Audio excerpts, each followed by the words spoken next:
tree. I'm just sitting here, I got time, it's clear to see. From up here, the world seems small.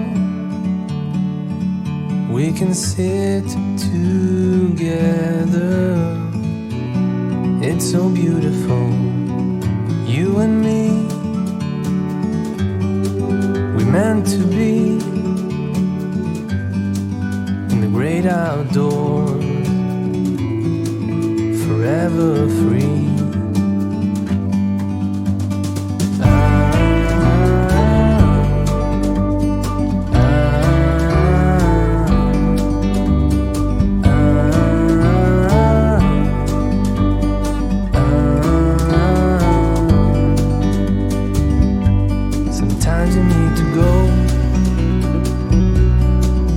Take a step back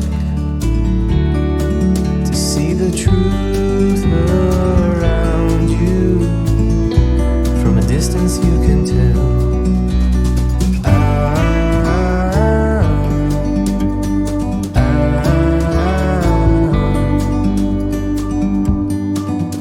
You and me were meant to be outdoors, forever free. You and me, meant to be in the great outdoors, forever free.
Greetings, Glitter Gang. Happy Thursday. It's 2 o'clock on Thursday, February 20th.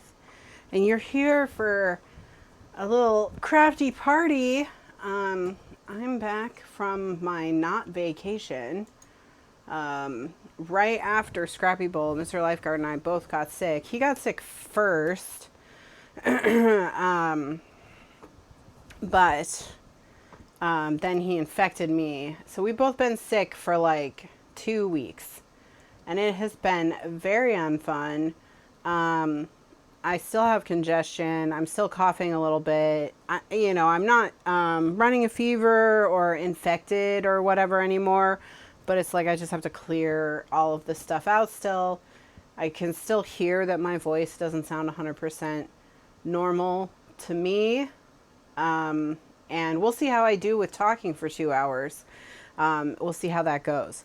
So, but yeah, you can hear, my throat was just destroyed. I mean, I got to a point where even just sniffling was making my throat hurt, let alone coughing. And at one point I had torn some muscle in my side so I was having to hold my side every time I coughed. I mean, it was just terrible. It was terrible. And it was like Sunday night, we had Scrappy Bowl, and all Monday, Mr. Lifeguard was feeling bad. And he said, I got to remember to take the Monday after Scrappy Bowl off, which is fair. He really should. He just didn't feel good at all Monday. And then Tuesday, he was just like, grossly sick. And then on Wednesday he like full on coughed on me. I sat down next to him and he didn't know I had done that, and he had turned his head to cough and he just coughed like completely directly on me, all over me Wednesday morning. And I was like, maybe I'll be fine. And then Wednesday night I started to feel a little under the weather, and I was like, no, I'm not going to be fine. So that's when I posted canceled Thursday shows. And on Thursday, I wanted to die. It was so terrible. I wanted to die. And then that lasted for like 2 weeks. I guess it didn't last for 2 weeks. Well, mostly because it's 2 weeks later and I'm still not 100%. So, I feel fine. But my voice is not right yet. So, I'm still trying to be, going easy on myself and resting and drinking lots of fluids and taking my vitamins and doing all that. But, yeah, I mean, it's been a lot. It's been a lot of not fun days.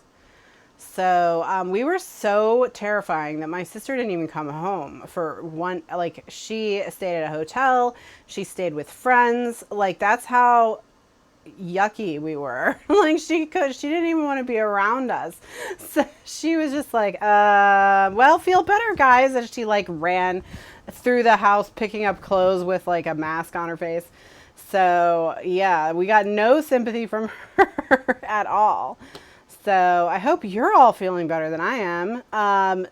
So greetings to everyone. Welcome to Sandra and Bev. Hello, Leanne and Bubs. How are all of you? Priya, welcome. Priya posted, she finished her Split Decision album. She posted it in the Facebook group if you want to check it out. It's very sort of pretty, soft, shabby chic. So totally different vibes from the one that I posted. Skinny Cat, welcome. How are you? We could use a skinny cat around here. We only have thick cats. Cindy, welcome. Brenda, how are you? All of you who won Scrappy Bowl prizes, we finally got those all out. They were picked up by the post office this week, so be on the lookout for those in the coming days. And those are all on their way to you. They're all on their way. Brenda, hi. Joyce, Trish, welcome. Judy, I know. I'm sorry you missed your social hour. I would rather have been doing this than what I was doing, I promise you. Kathryn, how are you? Carol Joan, greetings. Hi to Candy and Gloria. Gretchen said those were some powerful terms. Yeah, well, and the thing with the flu is you're contagious before you're symptomatic. So it's actually probably not when he coughed on me. Like, that's just in my mind. That's what I'm blaming it on. But he probably got me sick before that we knew he was sick, right? So that's probably how it went down. So hello to Gretchen and Sally Ann Snickerbucker, not that Martha. Shaka, hello. I'm feeling better, yes. I'm sure the cats took care of you. Well, it's funny because in the beginning, before we got really sick, like as we were coming into our symptoms, the cats were taking care of us. But once we started coughing like crazy all the time, the cats hid from us. So the cats were only kind of like Nurse Kitty was good for a day or two, but then she was like, no, you guys are too gross. We are not like, and one night like Tiny Cat came in our room and tried to snuggle with us because she, hadn't had any snuggle time in who knows how long. And like just the coughing, like she just like jumped straight up and ran out. She just couldn't take it. So yeah. Hi to Deb and Donna. Hello. So yeah, the cats were not into it. Although I finally did figure out a way to like prop up all my pillows to where I was like elevated enough that I could breathe, but not so elevated that it was uncomfortable to sleep. And then I put the audiobook for Unhoneymooners, which is our book for this month, and I listened to that while I was trying to fall asleep. And I have to say, that book is crazy. And I don't know if I would have thought the book was less crazy if I hadn't been sick or what. I don't think so. But that was like two different books stapled together. Like, I do not know what possessed the authors to write it that way. I did find out that Christina Lauren is two people, one named Christina and one named Lauren. So, yeah,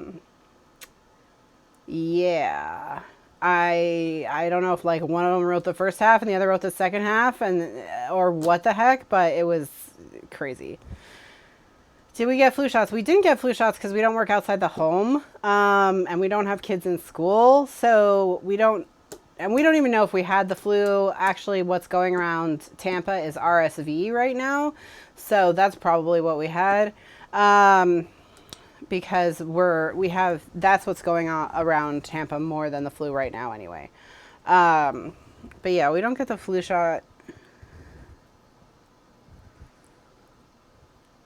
Because we don't really come in contact with like the type of people who have germs that much.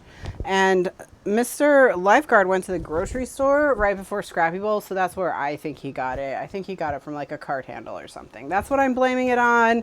I don't know how else he could have got it. So anyways, that's our sad tale of woe. I hope you all had a better time. And here is our Scrappy Bowl project box, and that's how it works.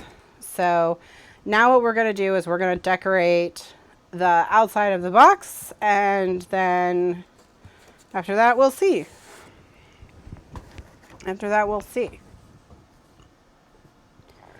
Better to stay home and craft than go out in public. I agree. Public is where the germs are. Specifically in our case, Publix is where the germs were. All right. So,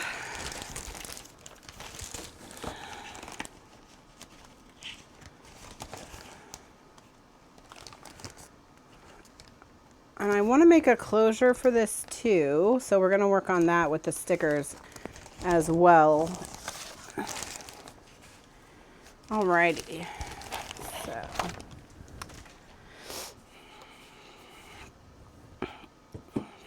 All right, so the first thing I want to determine is, and maybe I'll let you vote on it, is that whether or not we want the sides to be all of a piece.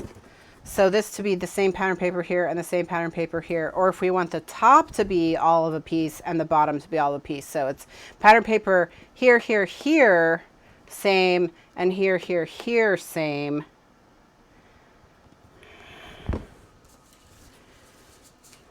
So or it would be one strip of pattern paper, same strip over here, one strip of pattern paper, a different strip on the front. So if you want the patterns to be vertical, so same here and here, same here and here, same here and here, type of 1. And if you want the patterns to be horizontal, so same here, here, here, and here, here, here, type of 2.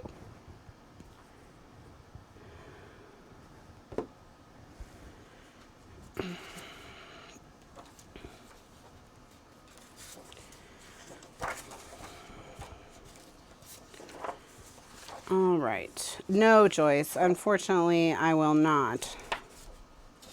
Okay, so 2 is winning. So let's see.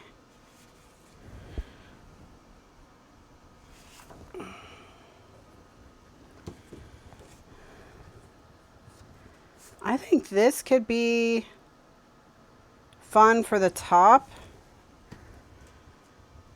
And maybe this for the bottom.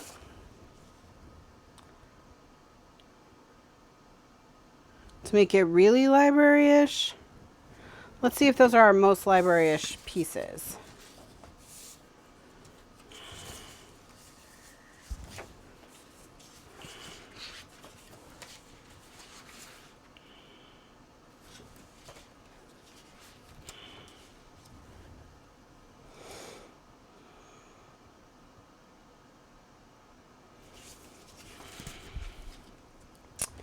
This is cute, too, for either the top or the bottom.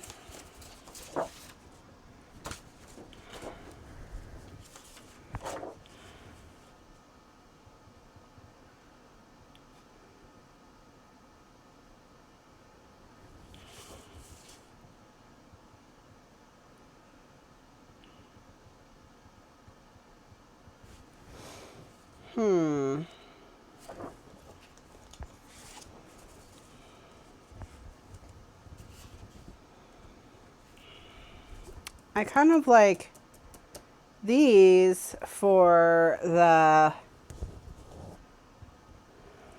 bottom, but I'm not sure that they would seem right.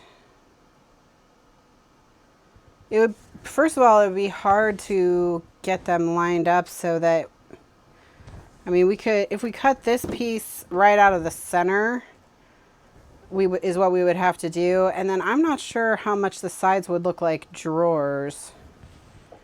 Because if you see, well, I guess the sides would look like drawers.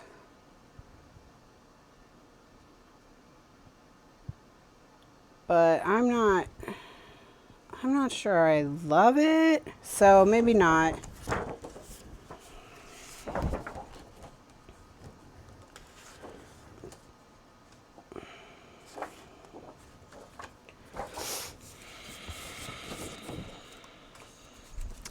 So let's see.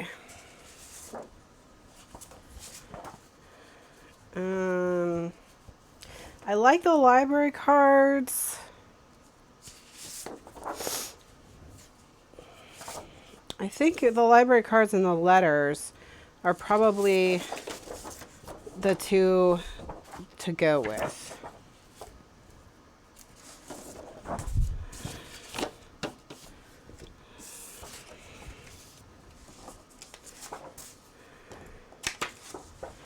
All right, so let's start with the library cards on the bottom. And let's figure out how we're going to do this. Let's just make sure it's long enough. So the way to determine if it's long enough is to measure from this point to the bottom. And as long as we have, so in this case it's 7.5 inches. So as long as this is 7.5 inches on this edge, we should be fine. We are, it's 9.5, no problem.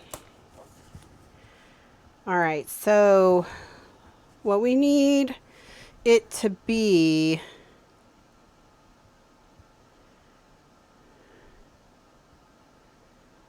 is about 7¼ So let me cut it down. So I'm going to cut the strip off the bottom.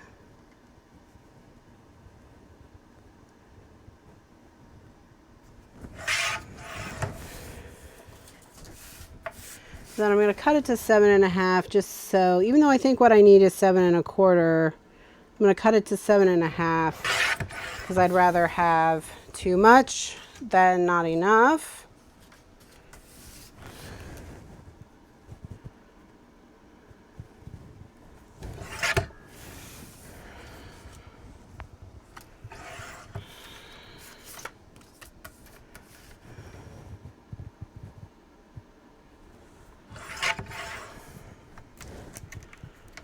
All right.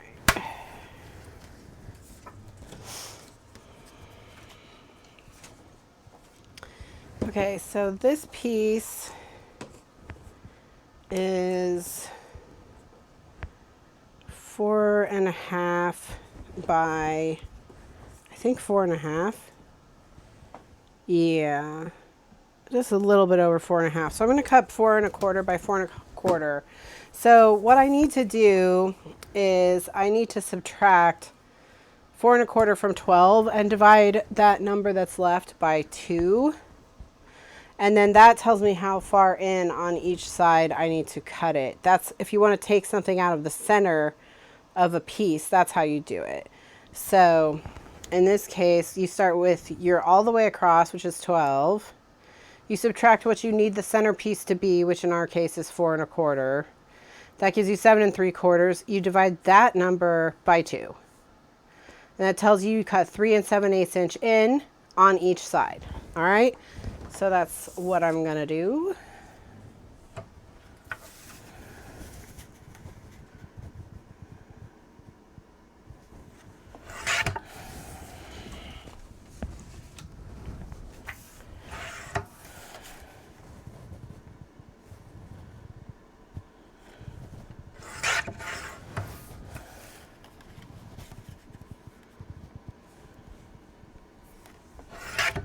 All right. So here's our 4¼ inch by 4¼ inch. Oh, that's too small. It definitely needs to be bigger. Okay.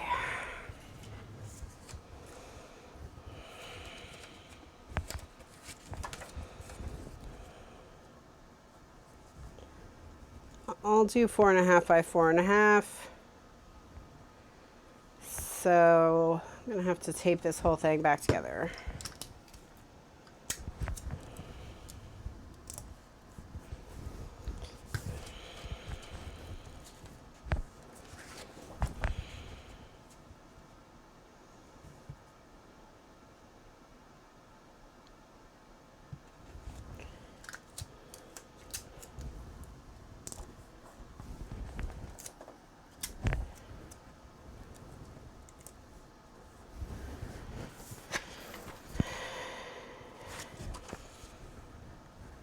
All right, here we go.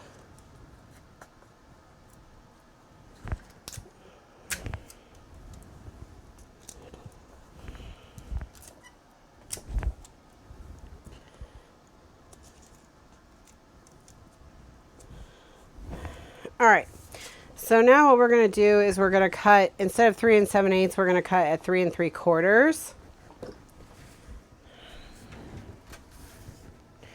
We're going to cut 1/8 of an inch smaller.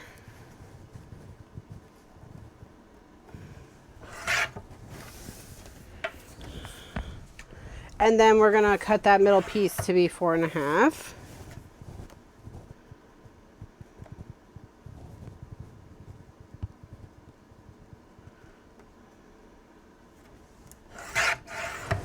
And 4½.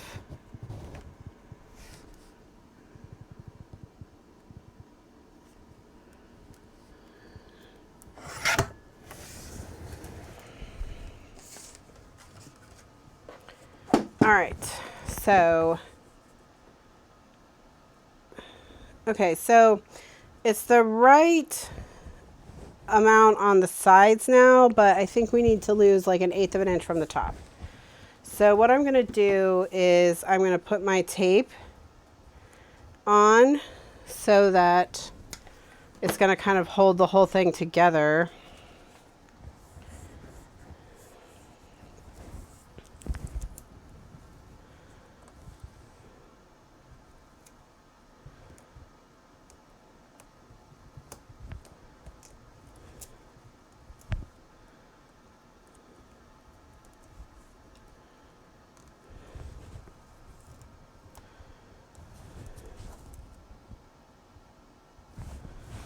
All right, and I'm going to use the tape that's going to hold it all together. I'm going to go a little bit over the edges just to make sure everything's really well stuck down.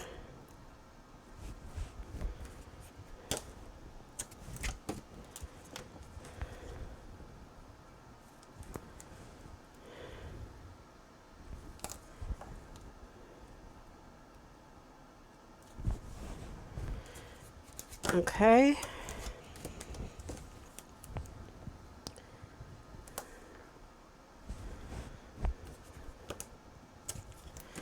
And then I'm going to trim. Well, thank you for joining us.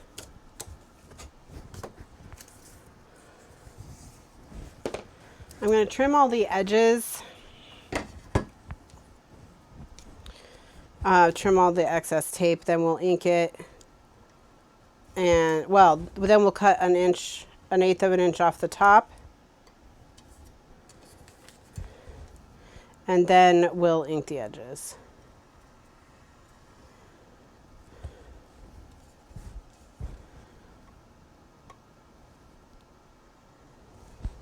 All right.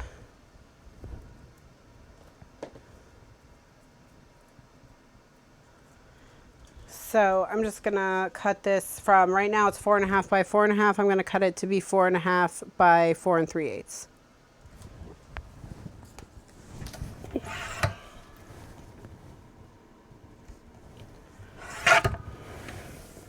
All right. And now I'm gonna hold it up to make sure that this fits well, and it does. So we're going to go ahead and ink and stick it down. And I'll just use brushed corduroy. That is the color that I like for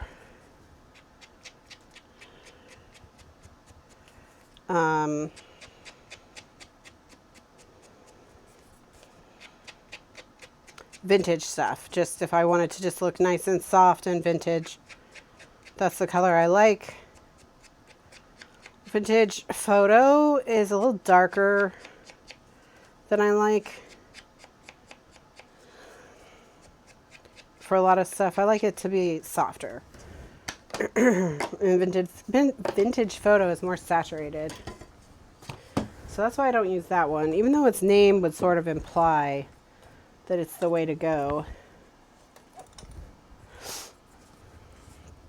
Again, if I'm sniffling or coughing, I'm getting over a virus or something that was pretty bad. Had it for 2 weeks now, and I haven't been enjoying it, and I don't recommend it. I don't recommend it. So if you were thinking about coming down with a virus this February, I'm going to say I don't think you should. I don't think you should.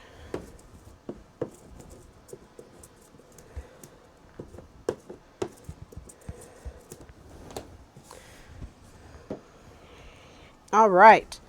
So we've got that. So now we're going to work on the sides. And for the side, I'm going to go with, okay, so it's 3 3/8. So I think I can cut this down to, I'm going to cut it down to 3 1/4 first, and then we'll see. I don't want to go too far in case I need a little extra room. In fact, I'm going to start by cutting it to 3 3/8, which is what I measured the side to be. Okay, 3 3/8 is too big, so I'm going to cut it down to 3 1/4.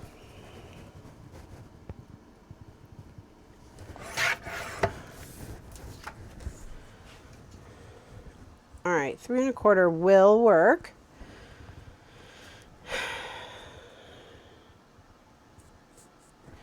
So now what I'm going to do is bend that back.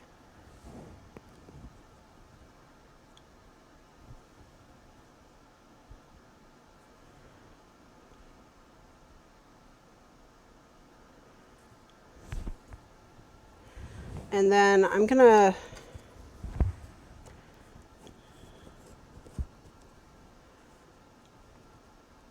use my ruler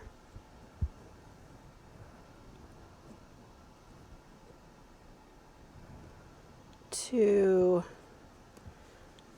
kind of hold it in place. So what I want is my ruler to be above my edge. And then I'm just gonna check and make sure I didn't, you know what, let's do this. Let's not try to do too many things at once. So what I'm going to do is I'm going to use some of our drafting tape. Next week, Joyce. Next week. It's not going to be today.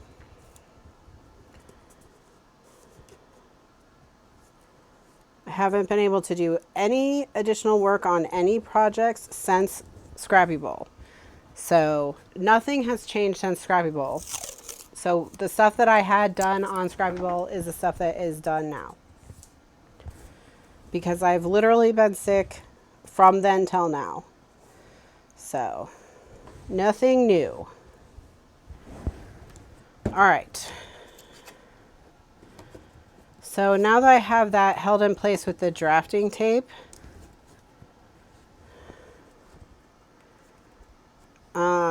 I'm going to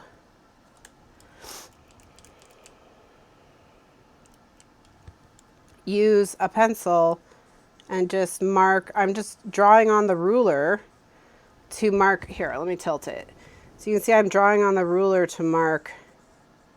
So I'm squeezing the ruler against it with my hand and then drawing with the pencil. And that way I'm drawing against the ruler and I'm getting a pretty accurate angle. I did not get a ton of reading done the first week because it was just, I didn't have the like mental capacity to do it. So we mostly just like laid on the couch and stared into space or had YouTube videos on, stuff like that. All right, so now I'm going to put the 1/8 inch mark of my ruler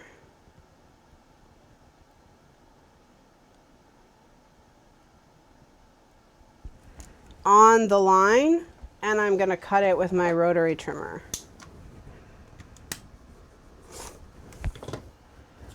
All right. And then this should fit right in the space, which it does. It does fit right in the space. All right. So I'm going to carefully peel my drafting tape.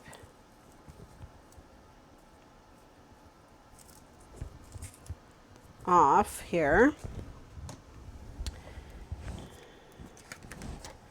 I got a little bit of a tear. You get these sometimes where the part of the paper that's printed is detaching from the paper that's the core. When that happens, just put a few little dots of liquid glue down underneath where it tore and then just press it back into place and it'll be like it never tore. You can do this too if your paper cracks. You know, sometimes when you're folding paper or wrapping chipboard with paper, paper cracks like that. You could do the same thing if that happens. But yeah, I did at least get the February book club book read. And what else did I get read?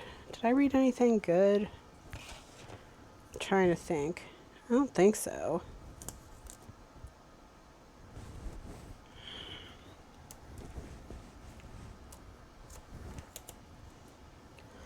Oh my gosh, I'm sweating so much right now. Like,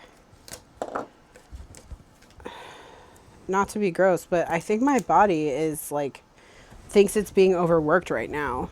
I have just about had it with how pathetic my body has been the last 2 weeks. Like, it feels like I've been like working out or something. I've just been sitting here. Oh yeah. Judy said you lay this piece down and see if it fits the other side, then you can trace it as a mirror edge. Yes, let's do that. Let's trim the tape and see if it fits the other side. And if it does, sometimes it will, sometimes it won't. Depends on, you know, boxes can be finicky persnickety.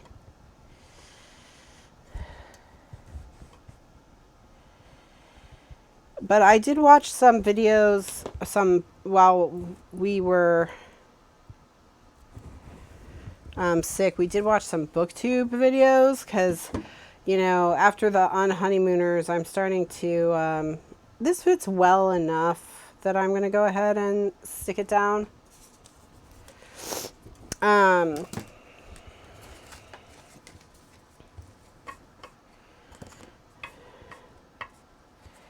starting to doubt my ability to choose books because here I was just trying to choose like a silly rom-com and we got like a crazy spy novel or whatever the heck you want to call what happened.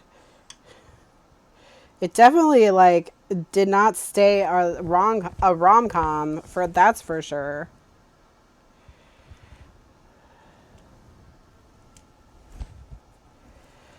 I joked to Mr. Lifeguard that next month we're just going to have to read Moby Dick or like something else that's 200 years old, something that has stood the test of time.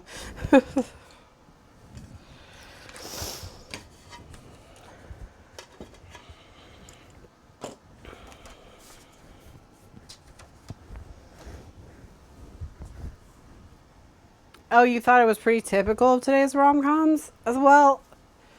I guess I'm not familiar with the genre anymore because it was like not what I was expecting. So maybe I am not actually that knowledgeable about rom-coms.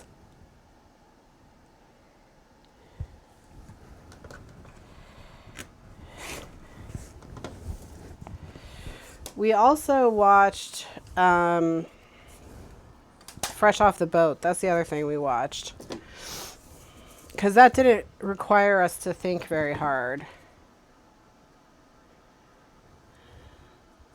So we were not capable of thinking. That was our problem. Thinking was not on our list of things that we could accomplish.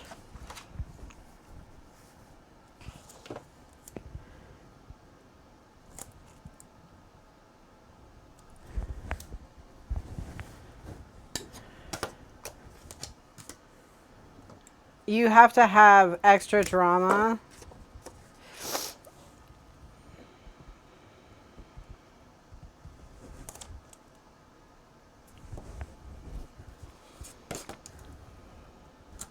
Well, it's funny because, well, I don't want to say too much because I don't want to spoil it for anyone who hasn't read it. So we'll talk about it next week.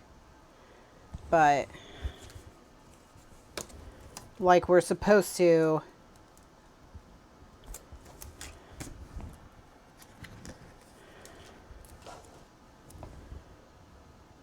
I don't want anyone to miss the like moment when it takes the turn and be like, what is happening?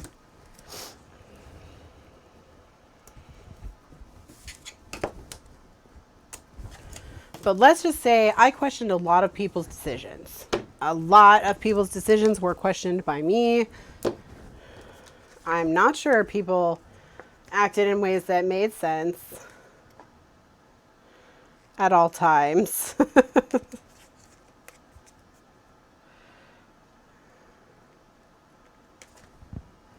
But I also read a book that didn't make the cut for the final 3 that you voted on, but was in my final 5, called Pride and Prejudice and Other Flavors. And that book was also insane and bad, which is too bad. I mean, well, it's not too bad because I took it out of the running, so at least I had, but I like Pride and Prejudice, so I thought I would read it anyway.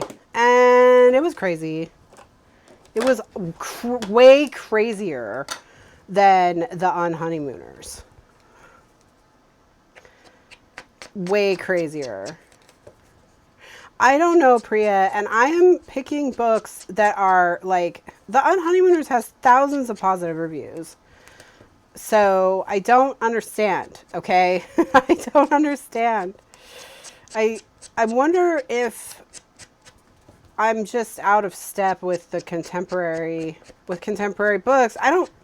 To be fair, I don't read a ton of contemporary fiction, so I just don't know who the really actually good people are, you know, who are writing. That's really my problem. Is that I don't know what's hot anymore. I don't know what's cool.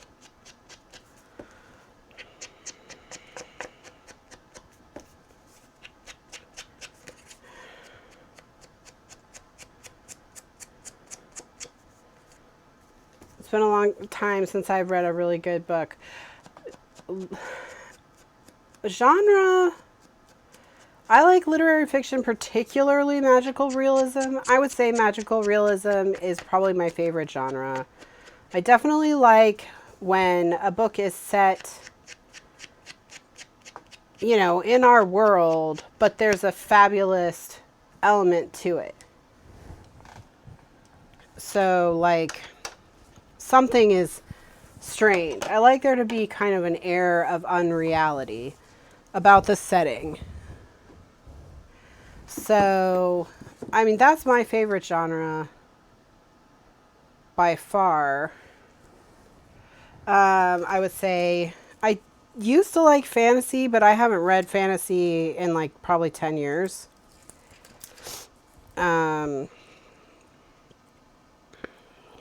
I think the reason I prefer magical realism to fantasy is with fantasy, like, you know the phrase Hemingway, it's Hemingway who said it or wrote it, it's first kill your darlings, where, you know, there's certain things authors really love about their works that the people reading their works don't care about. And I find that authors writing in the fantasy genre are particularly bad at killing their darlings. And I get it. It takes a lot of work to create a whole new world with its own language and its own history and its own geography and its own technology, magic, whatever, its own politics. I get it. You know, it takes a lot of work and they want to put it all in there, you know, and then once they've written a book with it, they want to write 10 more books in that same world so they don't have to do it all over again. I'm not saying I would do it better, but I am saying that there's only so many like descriptions of buttons on people's dresses or whatever that I can read before I'm like, oh my gosh, can something just happen? So yeah, maybe I'm just old and crotchety. All right, there we go. It's wrapping around. Do the other side.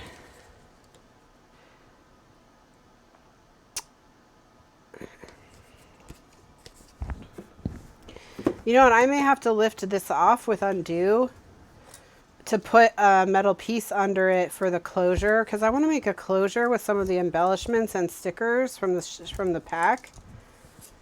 And now I did used to enjoy fantasy, but I think there are some authors in the fantasy genre who are more prone to this than others, and I'll say that the author that kind of killed the fantasy genre for me was Robert Jordan, and he's one of the most prone to this.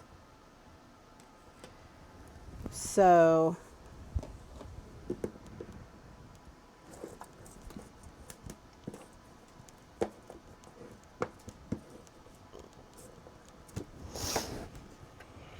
all right, so now we've got our library cards down on the bottom. So what I'm going to do is I'm just going to pull this up so that I don't have to worry about it later.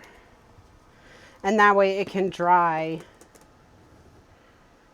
Oh, I just really don't want to pull it up because it's 4 pieces, but I'm going to just have to. It is what it is.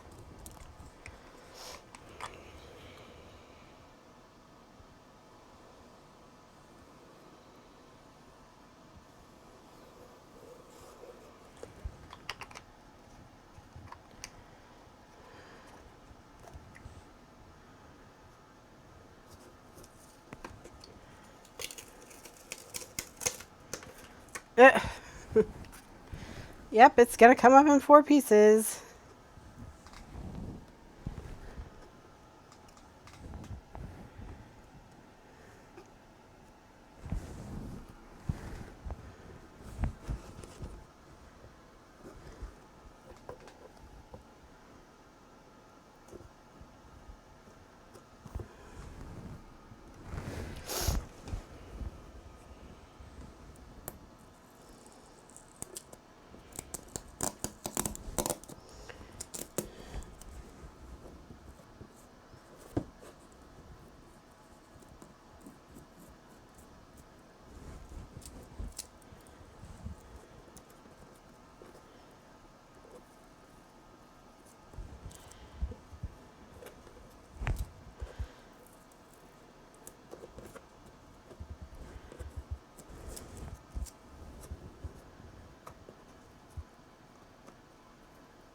Donna likes post-apocalyptic fiction, preferably without zombies.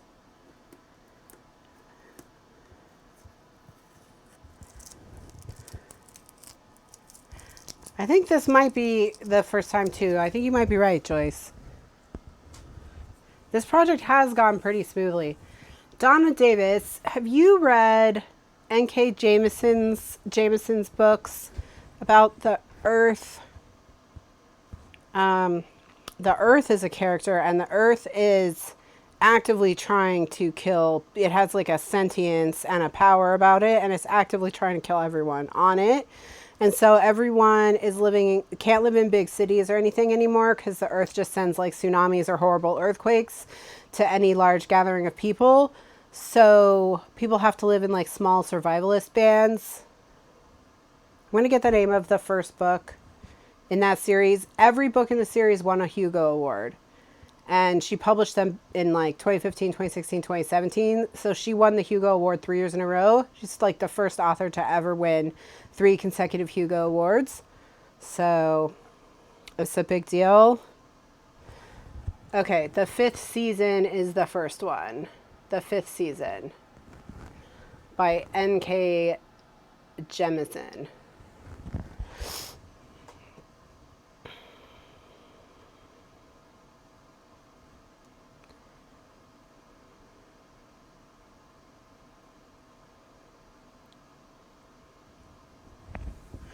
Okay, so what I'm going to do now is I think I'm going to take a piece of scrap paper and stick all of these pieces to it.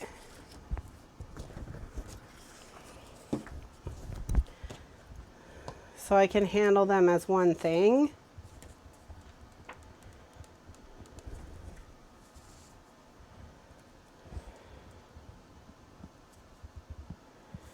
All right.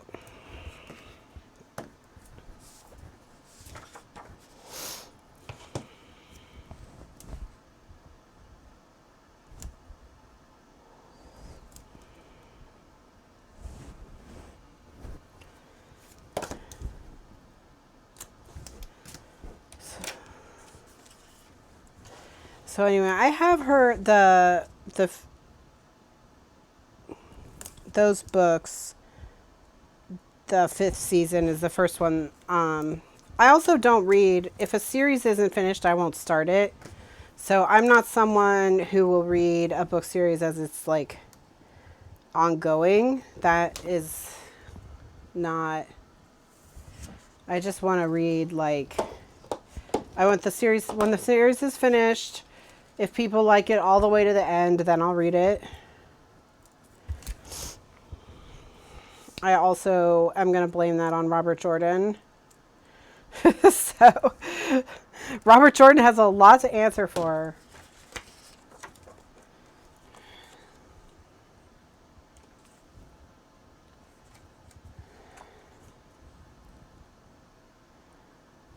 And what I'm going to do is I'm going to put this like not quite right on the edges. Oops, I need to put tape underneath here. So what I'm going to do is just go like that.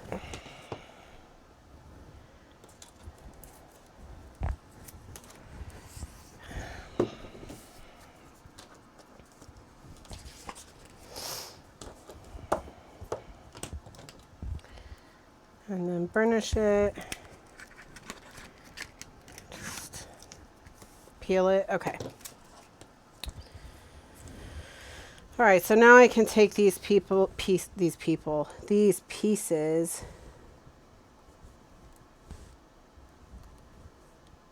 and push them right up against the side.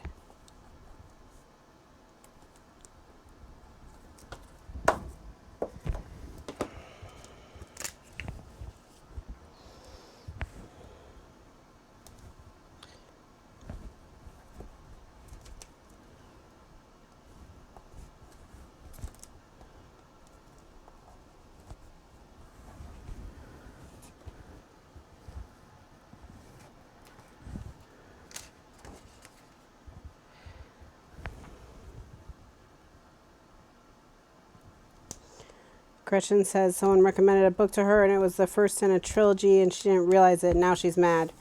Uh-oh. Yeah, for me, that's a point of frustration. And if you don't know who Robert Jordan is, he wrote this. I mean, he's really important in science fiction, or not science fiction, in fantasy. And he wrote one of the most famous fantasy series of the 90s and 2000s called The Wheel of Time. And a lot of what's going on in the modern fantasy genre is a direct result of things he did as an author. He died before he finished the books. And they went from like a series that, I mean, the series is finished now. Someone finished it after he died for him, because he had notes. But it's just like, it went on forever. And I just can't. I mean, it took like 20 years for this book series to finish. So that's like, my brother said you should read Game of Thrones. I was like, no way.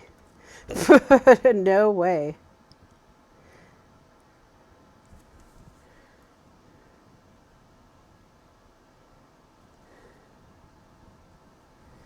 That's never going to get finished. Never, ever, ever, ever.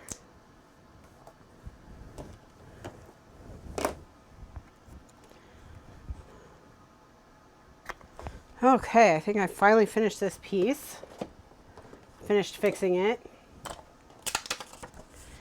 So now I can trim it up. Carl Hiaasen I think I actually kind of recognize that name. I wonder if my mom reads those. She likes murder mysteries. Those are her favorite genre of book. They take place in Florida. Interesting.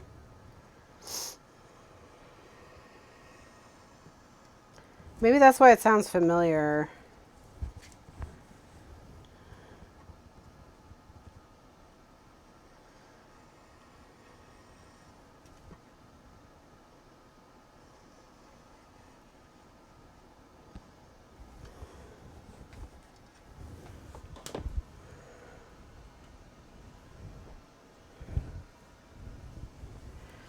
All right. So now we have that ready to go back on.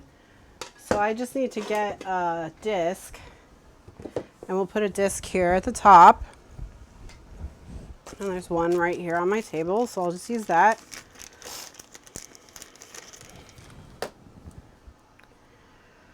All right.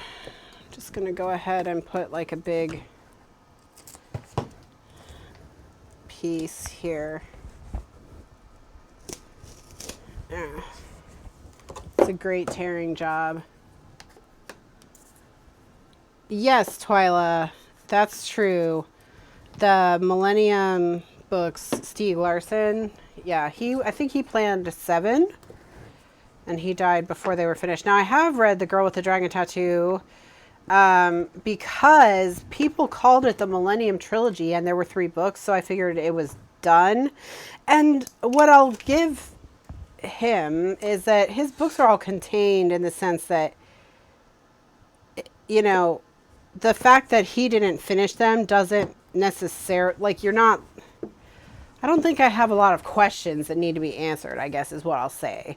You know, each book is a complete arc.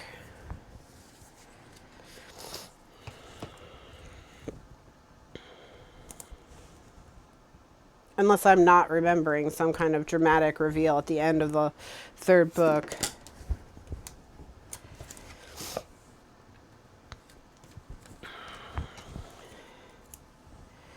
But I think with books, and I've said this before, most books are probably just okay.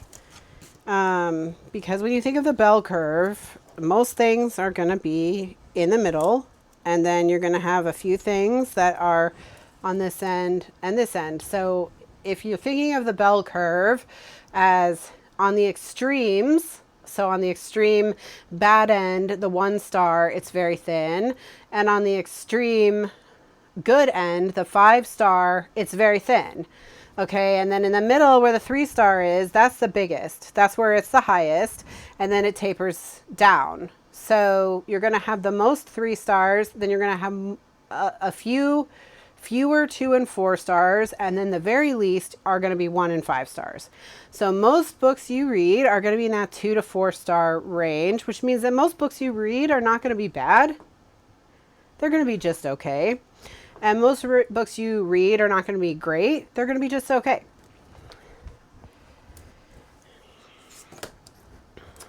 Gretchen says, I rate most books I've read as 3 out of 5. I wonder what my, I could probably find out what my Goodreads average rating for 2020 so far is.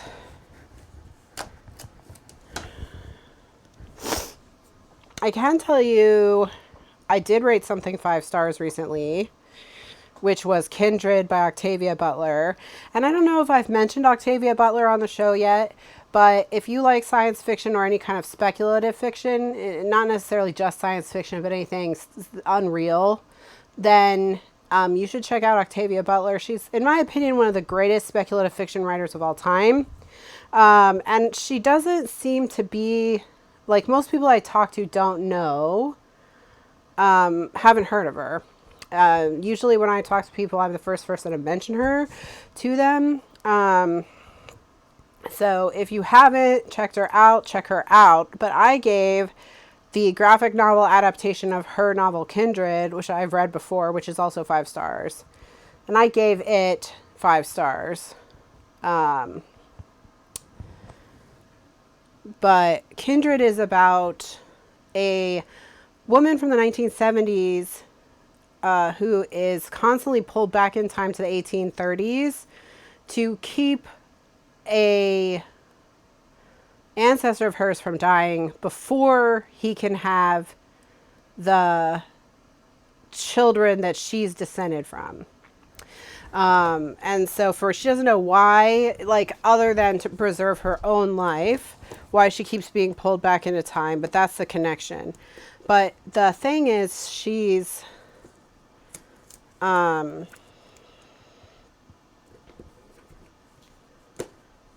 black and he's from Georgia and he's a slave owner. So it's a big deal. It's a huge, big deal that she is going through this. It's definitely like the worst kind of time travel. Like, you know how I say I'm not a fan of any kind of time travel. I don't think it would be good. This would be like the worst. So, all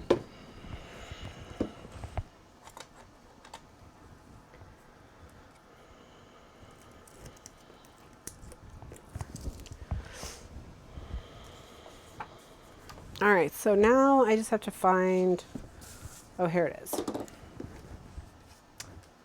But her books are really excellent. She has all kinds of books about a wide range of topics from that through science fiction, you know, explore things like televangelism, colonialism, all kinds of stuff. So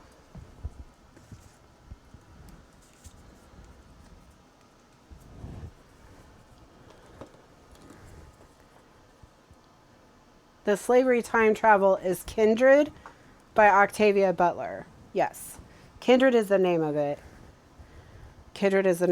And, but Octavia Butler's written a ton of books.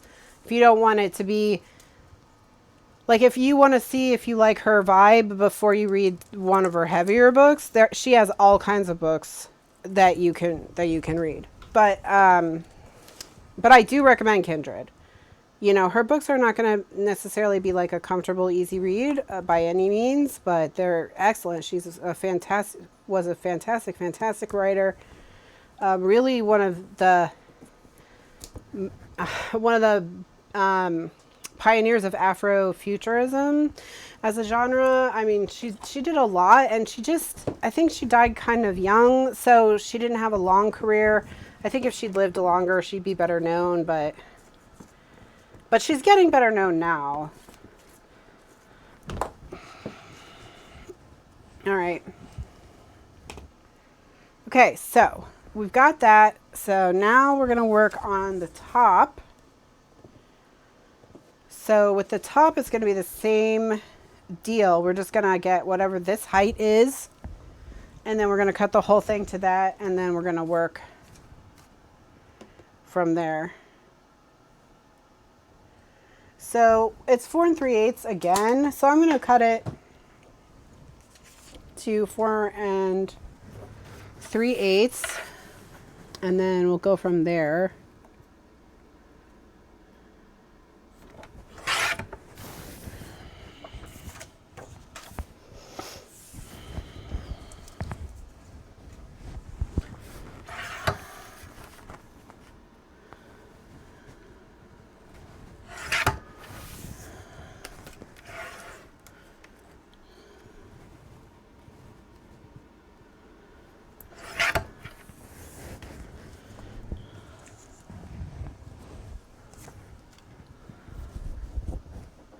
Okay. So it's the same thing again. We know that this needs to be about 4.5 inches wide, so I'm going to cut at 3 3/4 again.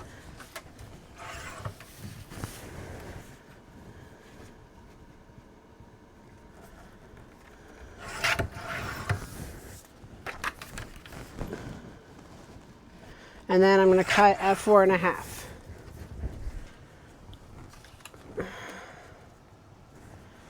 All right, so looking at this, I do need to cut about 1/8 of an inch off. I'm going to cut it off the bottom. So cutting it down to 4 1/4.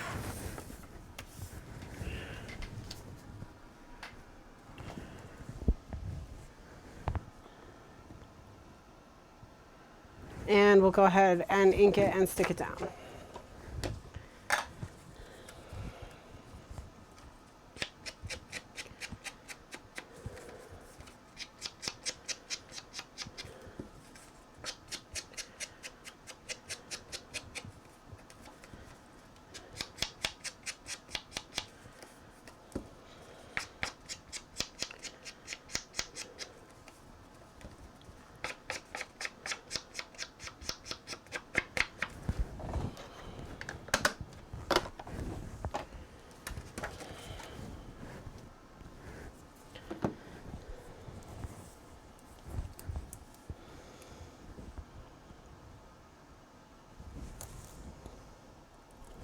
All right.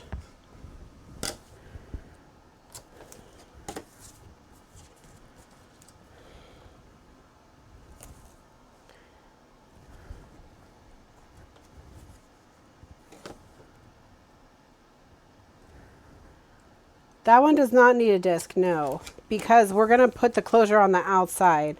I'm going to build a chipboard closure out of embellishments and stuff, and then it's going to be glued to the top half, or stuck to the top half, and then the bottom will have the magnets.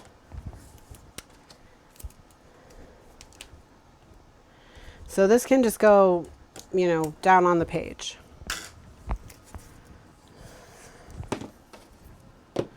All right.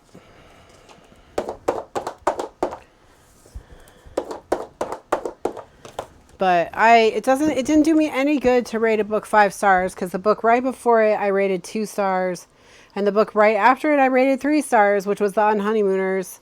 So, you know, my average is probably pretty awful.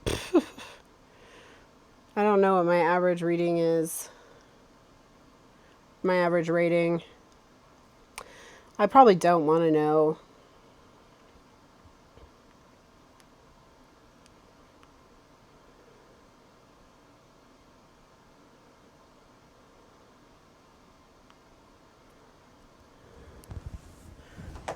Probably like 2 and something, because I'm such a cranky.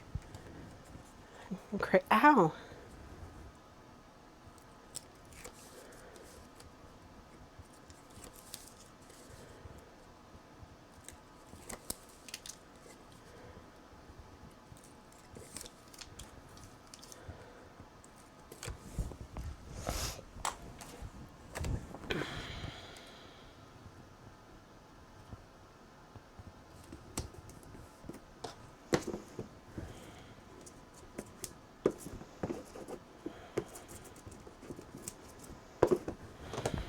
All right, so now we need to work on the sides. And I want to make it the same width as these, which I think was 3 1/4, but I'm going to measure just to make sure that's what it was. Yes, it was 3 1/4.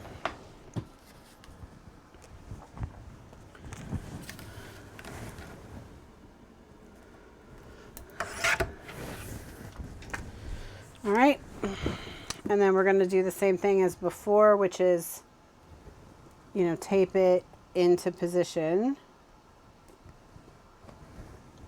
Sorry if my head is in the way. I'm just going to turn it around. That'll make it a little easier.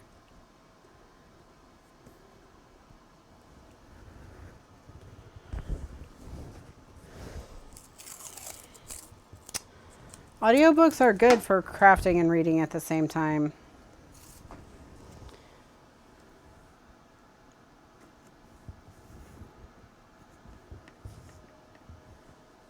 Or if you have a long commute, then you can drive and read at the same time.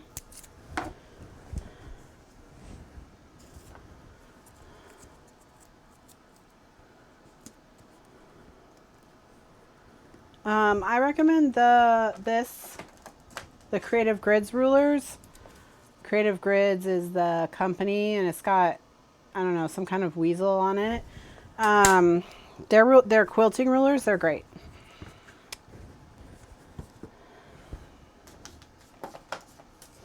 All right, so I'm going to do the same thing. I'm going to hold my, pinch the ruler between my thumb and my fingers.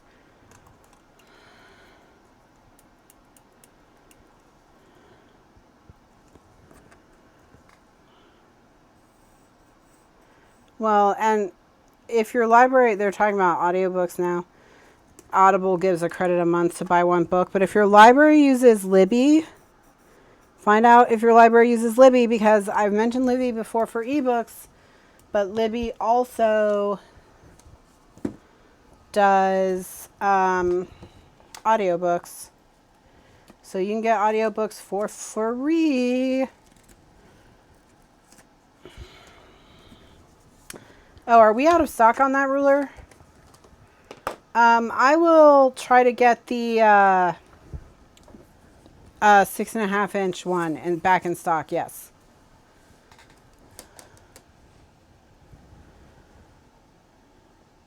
But if you really need one right now, they have them at Amazon too, and I won't be offended.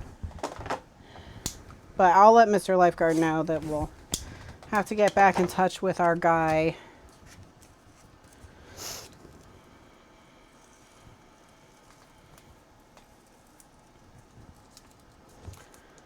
Whew. All right. So, all right, that fits. So now we're going to just check the other side to see if it will also fit here and if it's well enough. So I'm going to trace it.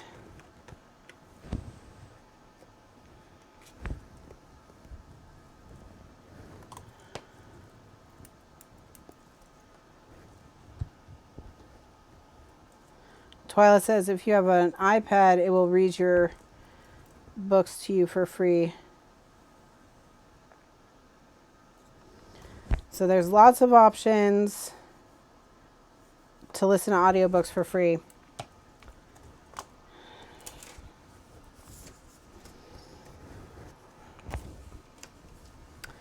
Told my mom about Libby recently, and she's really enjoying it. My sister uses it to get books, audiobooks for her commute, because she has an hour each way. So she wouldn't be able to read much at all if it weren't for Libby, because she's on the road a lot, hiding.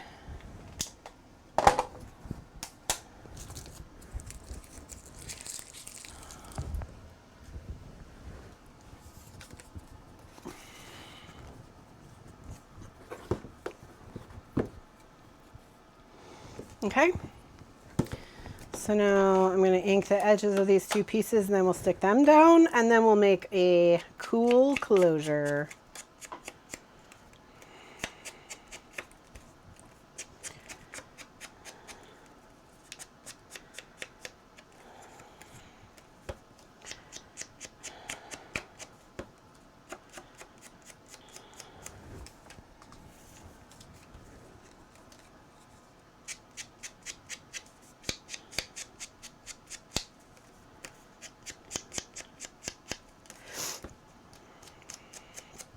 Sniffle sniffs.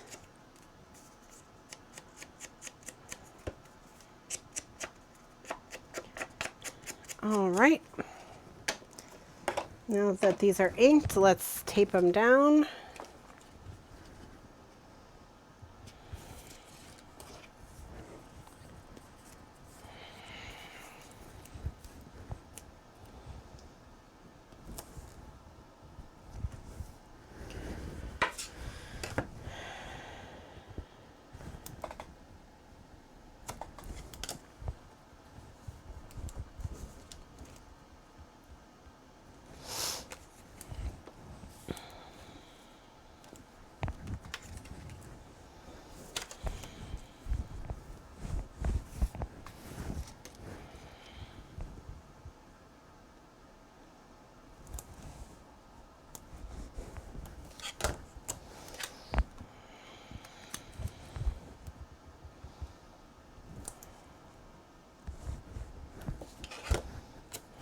Okay. Got that one. Let's do this one. So it's not too bad, even though it has all of these angles and everything, we can still not too hard to cover. Still not too hard to cover our crafty bowl, scrappy bowl project. Once again, if you won a Scrappy Bowl prize, we did send them all out, so they're all on their way.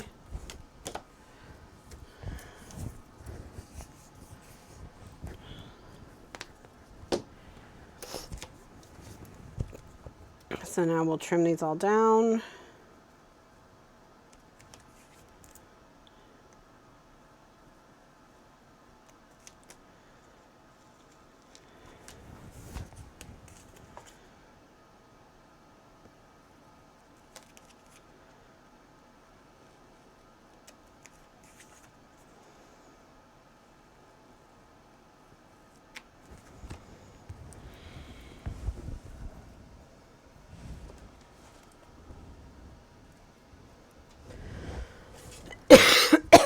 Excuse me.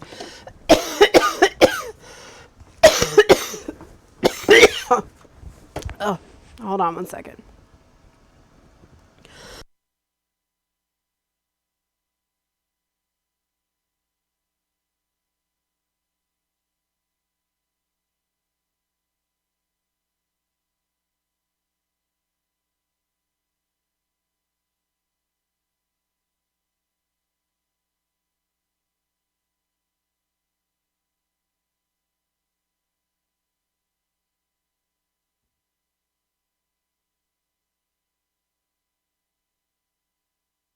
Goodness, maybe my throat was not ready for prime time.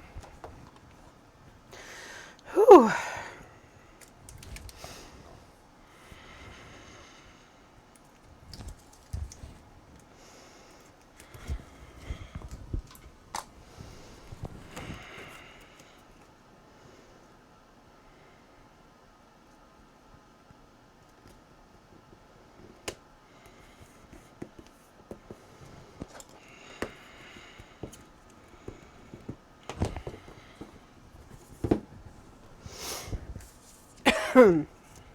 All right.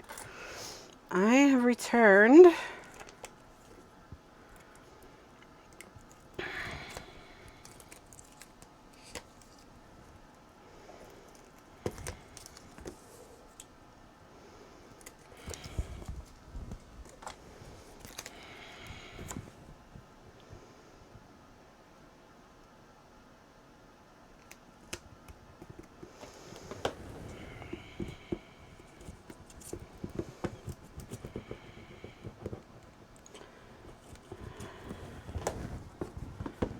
Okay.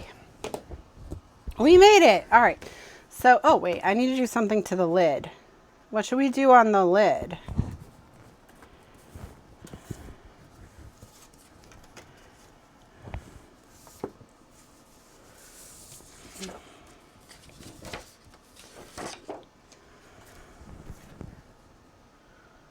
I think I'll do this red.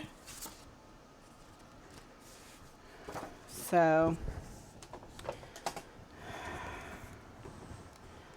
all right, we've got 4 3/4 wide by 3 3/8. Looks like. So we'll do 4 3/4 by 3 3/8.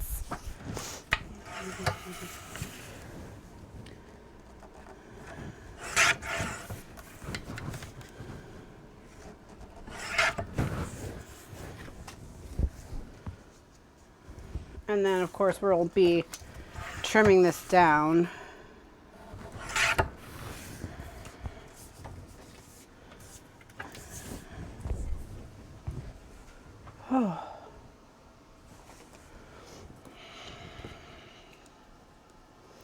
Okay, so 4 3/4 is too wide. I'm going to take 1/8 of an inch off this edge, and I'm going to take 1/4 inch off this edge. So now it's going to be 4 1/2 by 3 1/4. All right.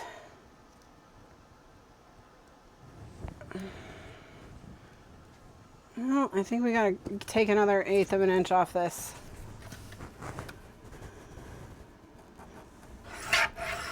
Okay, let's try this again.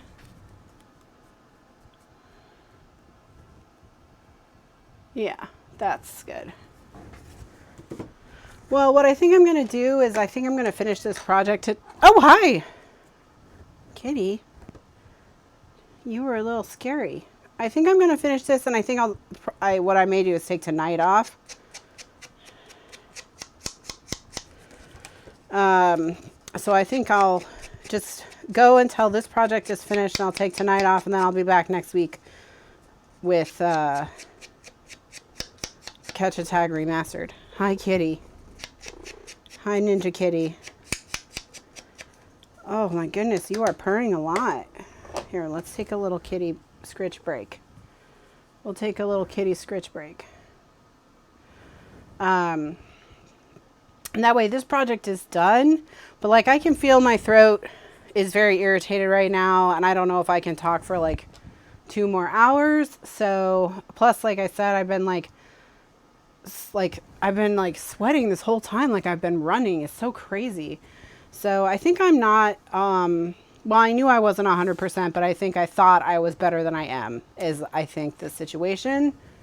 So, yeah, I think we'll finish this project today. I don't want to leave this project undone, so we'll get the closure and everything done. If I go a little bit over, I'll go a little bit over, and then I'll take tonight off, because I was, like I said, I don't think I was ready for prime time.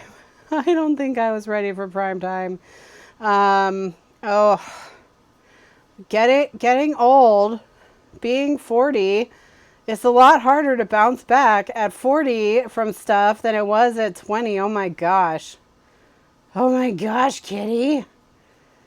What do you think? You're young. You're a young kitty, so you don't know. Yeah, I want to be ready to go next week, so let's do it. That's what we'll do. All right, buddy, I'm just gonna get a roll of tape. How old is Kitty and Tiny? Like 3, maybe. I don't know about Kitty, because Kitty was a rescue, so she's kind of harder to know. But I think Tiny is a little bit younger than Kitty. But Kitty's probably around 3 too. They're both probably around 3. Maybe 4. Yeah. Yes. Yes. Oh, you better show them your cute little cat face. Oh, look at this pretty kitty.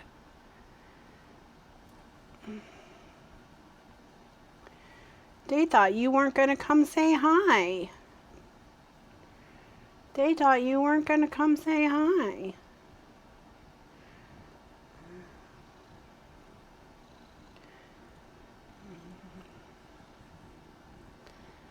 I know. Wouldn't it be nice to be Kitty?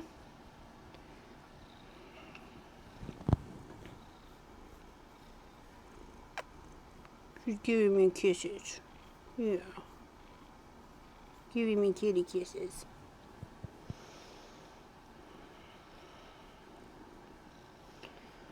I always say if reincarnation is real, I want to come back as a cat. Because, man, cats have it pretty good.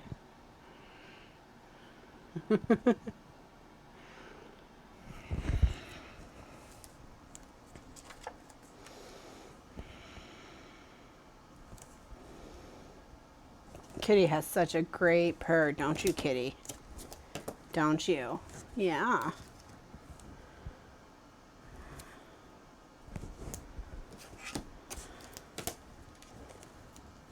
My mom's cat, we my mom's cat, the evil cat, the most evilest cat that ever lived, she put that cat to sleep when that cat was 19.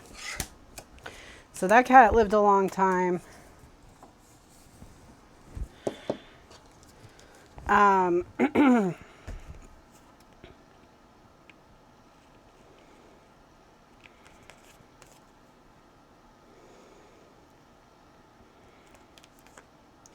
I know Kitty is saying you've been up here too long. This is how I know that she comes up here to make sure that I don't work too much at one time. Kitty considers it to be her mission. She usually will only let me do about 80 or 90 minutes before she decides I need a break.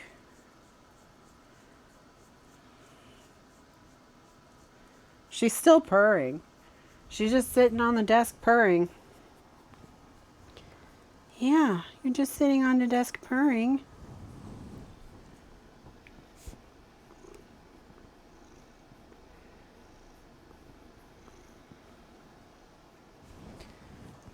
She's such a good watch, Kitty. That's right. She doesn't like this paper. It's too slippery under her paws. She's not happy.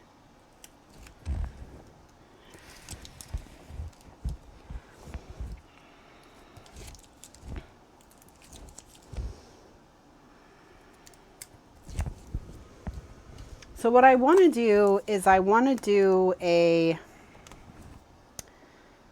like either an oval or a circle of chipboard, like right here. I think an oval maybe.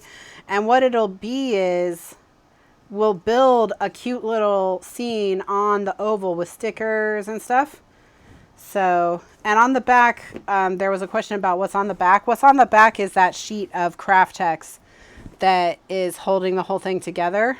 Have you had enough? Are you out? Yeah. Okay, here.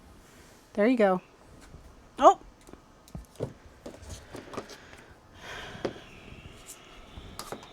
All right, so what we'll do is we'll build a cool little medallion, and let me get some oval dies. We'll start there. So I'm gonna look at, I think my lifestyle crafts dies maybe. I think I have good ovals in my lifestyle crafts because I have pretty big, like I have like a grand set of ovals. Maybe those are spellbinders. Oh, those are spellbinders. Okay, never mind. Not gonna do lifestyle crafts, gonna do spellbinders. Because I think I'm gonna need to use these grand nestabilities maybe to get something big enough.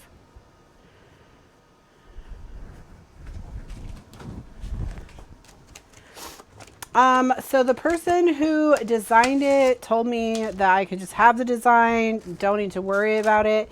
So now I just need to contact her manufacturer and see about getting it done. Okay, so these are the nestabilities, the grand nestabilities, and these are grand ovals. And I think we're going to be using this, not the smallest, but the second smallest. But I'm just gonna check the third. I don't know, the third is really big. What do you think? Do you think this is better? Or is this better?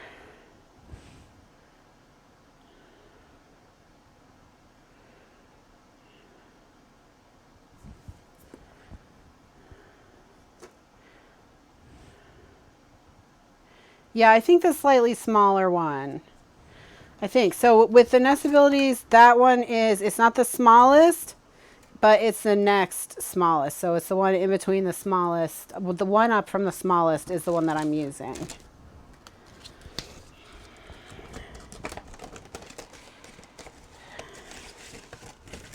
Okay. So I'm going to use this, and I'm going to make my own medium weight chipboard by using this to cut a few layers of small chipboard, not small chipboard, like cereal box chipboard, the cheap stuff.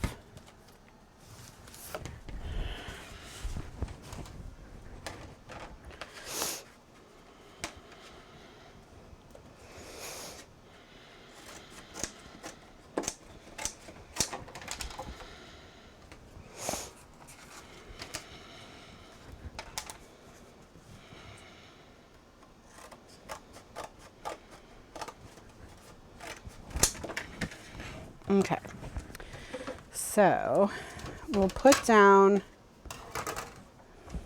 the oval, and then we'll put the chipboard over the oval, and then we'll run it through.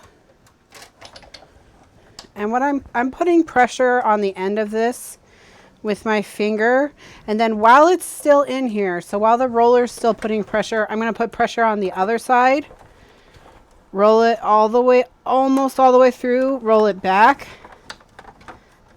Then move my hand to this side, roll it back. So I'm going to go through it 3 times. All right. And that got me a nice oval right there. Nice. So we're just going to do that at least 2 more times. Yeah, 2 more times I think is plenty. So holding my hand until my hand gets to the roller, and then putting it on the other side, keeping rolling, then roll it back through until I get back to my hand. Put my hand and roll it all the way through. And we got another one. All right.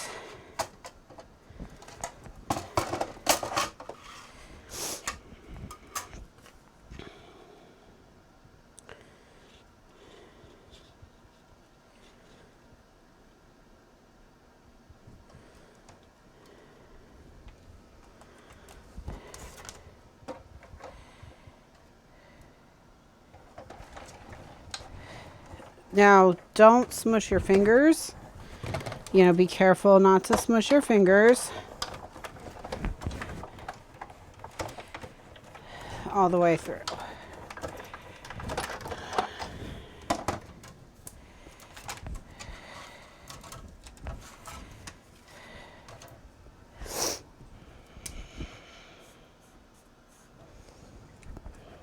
I labeled this one M for middle, because I want that to go in the middle of my stack,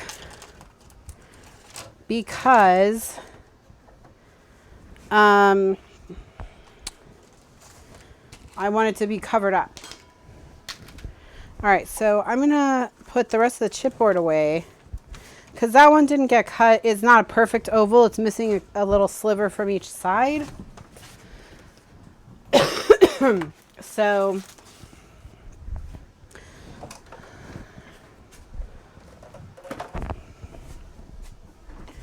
okay, so now what I want to do is I want to make a place for my dies to live. All right, so what I'm going to do is, or not my die, my, so I'm going to put this down here so that I get an idea of about where I want it. And we can do it more on the top than on the bottom. Do you like it centered or more on the top? So centered, more on the top.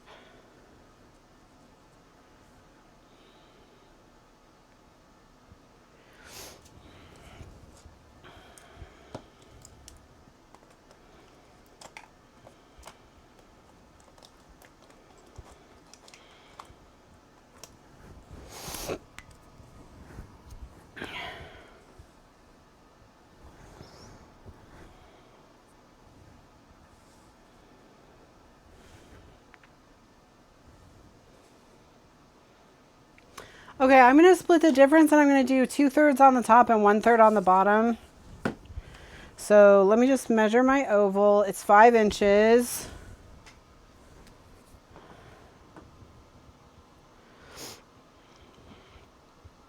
So 5 divided by 3 times 2 is 3 1/3. So let's do 3 1/4.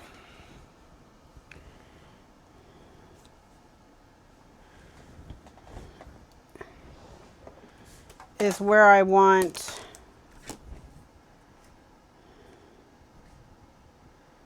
the line to be, no, that's not, that doesn't sound right.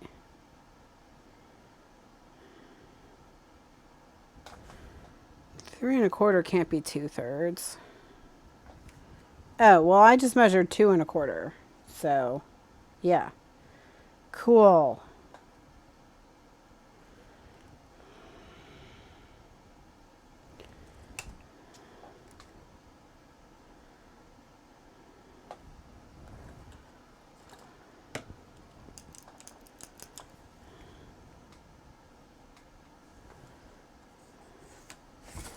Okay, so I'm just going to make that mark. And then I need to put, I'm going to kind of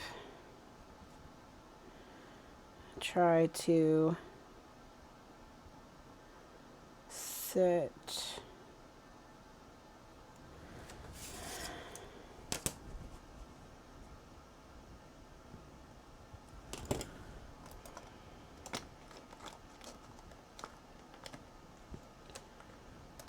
I'm going to try and get this as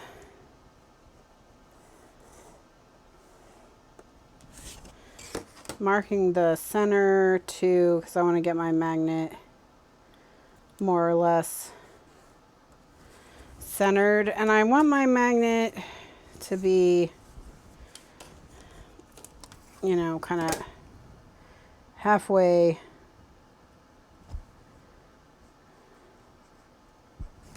Okay. So what I'm going to do is I'm going to take my 1/4 inch hole punch and I'm going to punch out a hole here. And this is kind of where my magnet's going to go. All right. And so I just want to make sure if I line this up like so, yes. Okay. That's going to work. All right. So this piece is not going to be big enough for a magnet though. So what I need to do is I need to find something that's tapered. Here, I think this will work. That I can use to widen this hole to be more magnet sized. Okay. And then once I've widened the hole to be more magnet sized, I'm going to snip off, sort of snip around.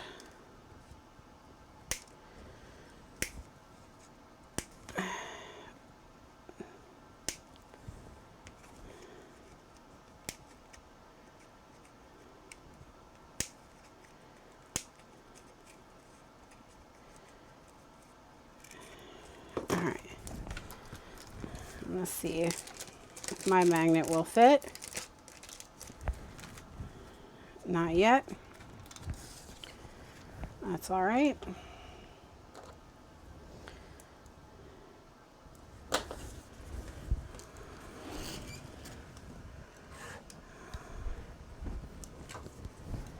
Wonder if I can, oh, I can't use this. All right, fine.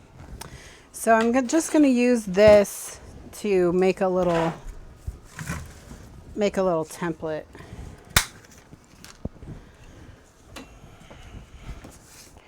Then I'll know where to cut.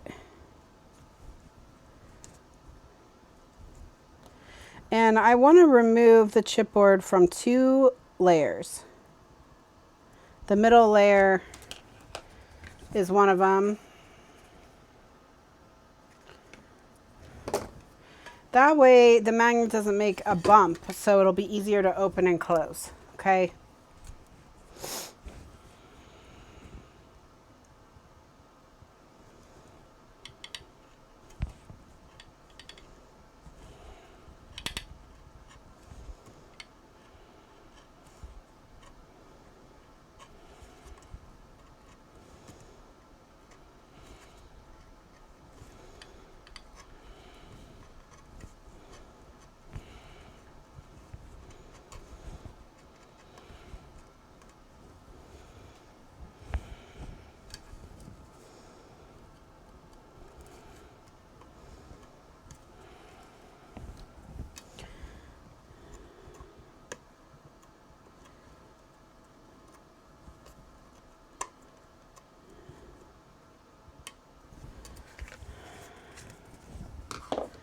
Okay.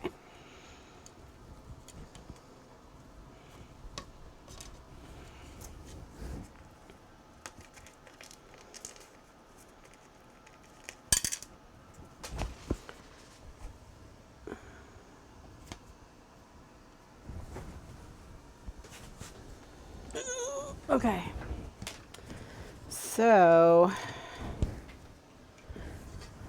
got one,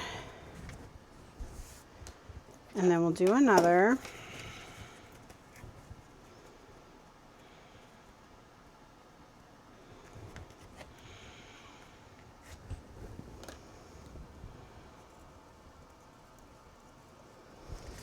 And I'm actually gonna, this is a 1/2 inch. And take my 3/4 inch. And I want it to be kind of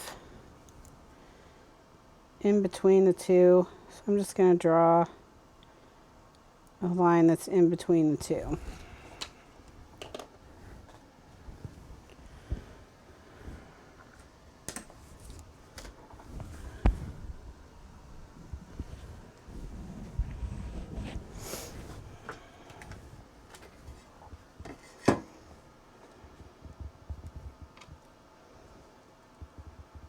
Yeah.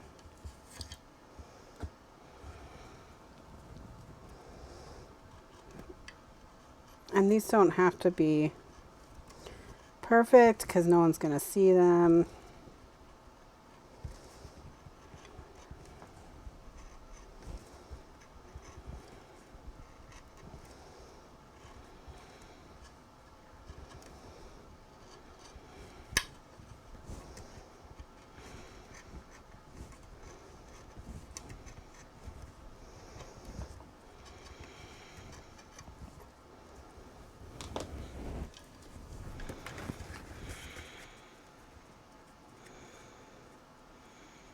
All right, so now what I'm going to do is I'm going to glue these two to each other.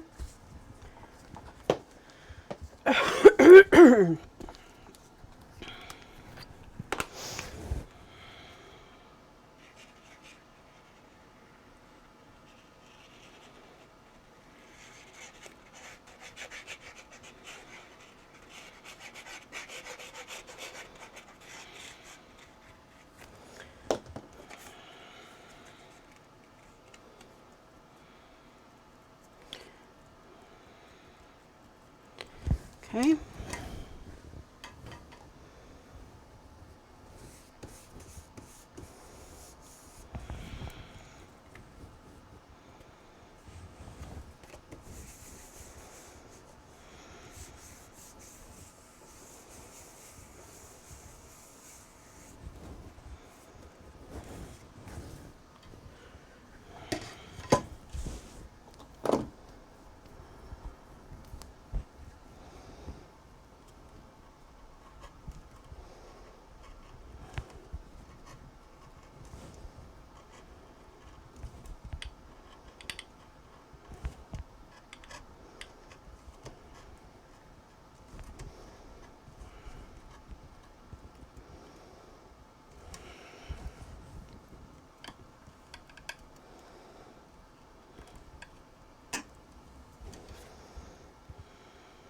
Okay. Now what we're going to do is we're going to glue this to our third one. And then we have this little well that our magnet can sit in so that this chipboard will be flush when it's closed. Okay, does that make sense? So we have 3 layers of lightweight chipboard. 2 of them have a hole, 1 does not.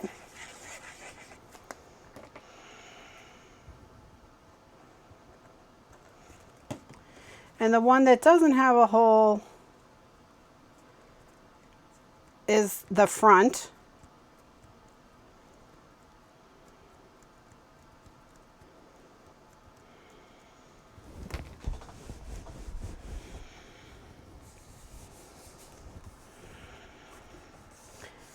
And then we're going to put our magnet in here. So we've made this little well for the magnet to live in.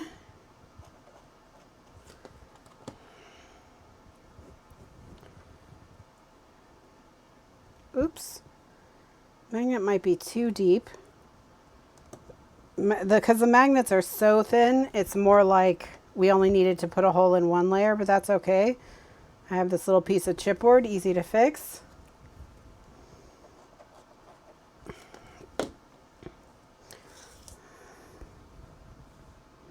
Yep, magnet only needs to be one chipboard thick.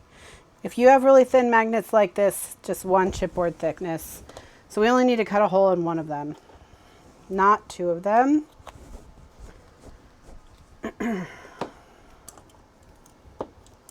Okay, so now what we're going to do is we're going to clean this piece up here by wrapping it in the yellow cardstock. And that's going to make it look really pretty, like a nice little medallion. And then we're going to cover all this with a little circle, or not a circle, but an oval of pattern paper. Okay, so going to now get some yellow cardstock. And what we're going to do is draw an oval around this. Doesn't have to be perfect.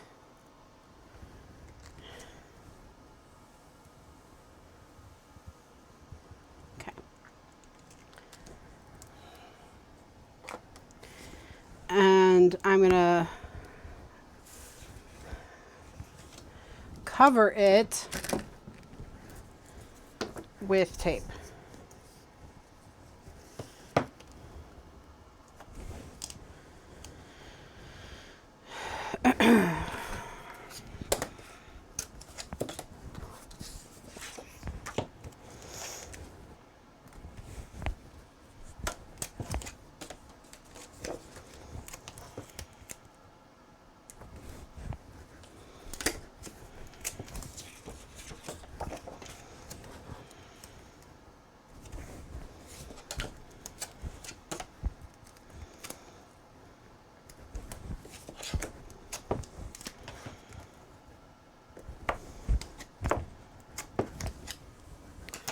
All right, so burnish that and then peel it up.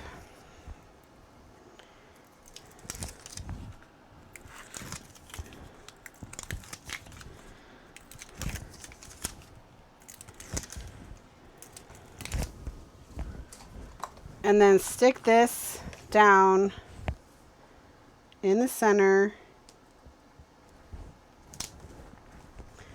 And then we're going to cut around.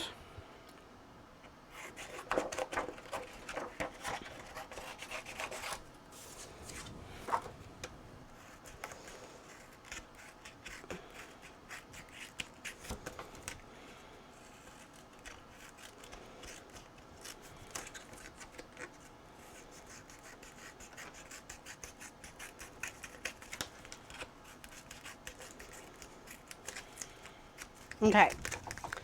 And then once we've cut around, we're going to cut, you know, every ½ inch or so.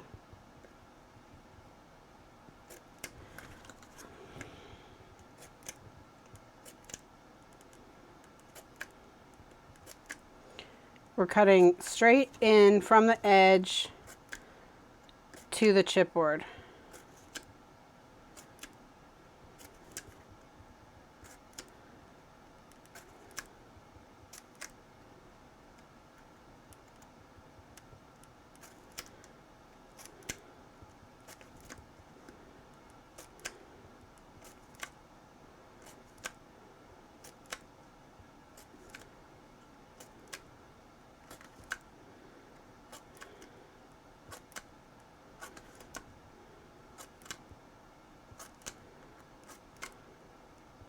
Okay, and then with these from the front, we're going to push them down and use them to wrap around our oval.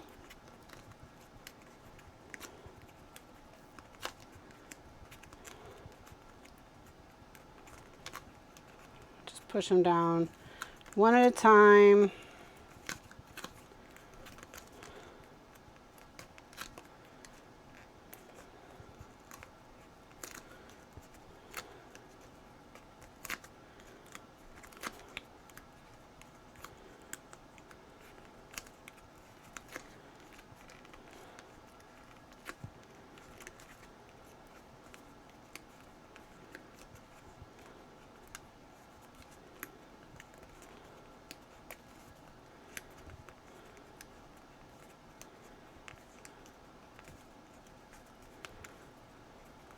Okay. And then just go around the edge and smooth it out.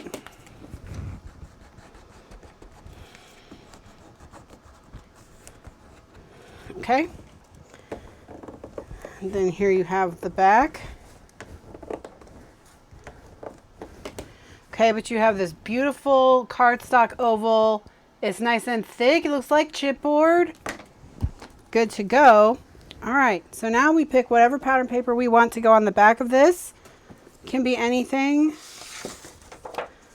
Let's use the red that's on the lid.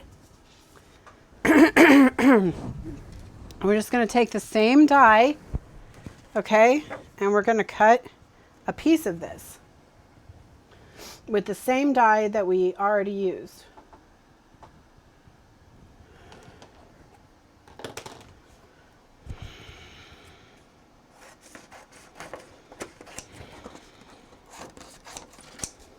Okay.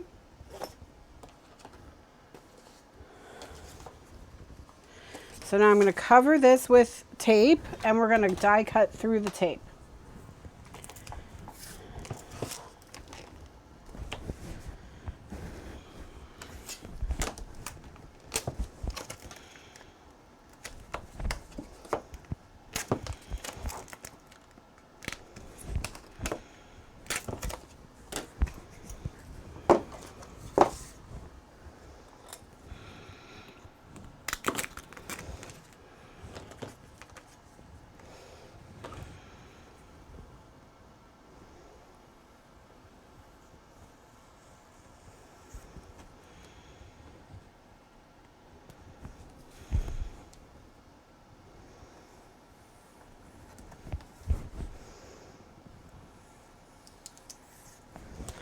Okay.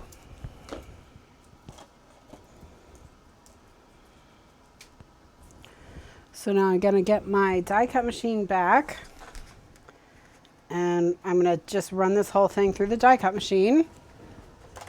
Oh my gosh, Kitty, freaking terrifying. Kitty.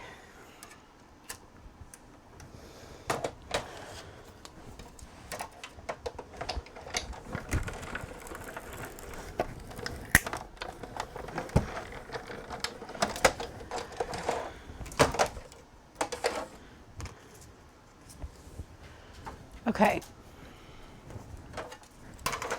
I'm going to take a picture of Kitty so you can see she's very unhappy with me right now.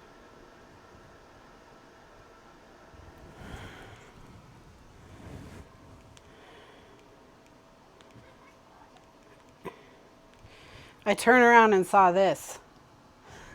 See? Can you hear her chirping on the floor? I turned around and she was like, no.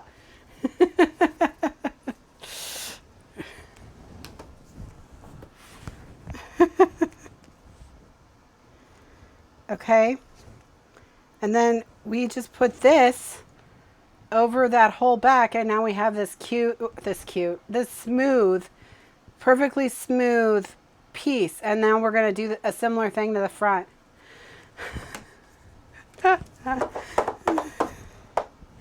Oh my gosh, she's terrifying. You're so scary today, Kitty.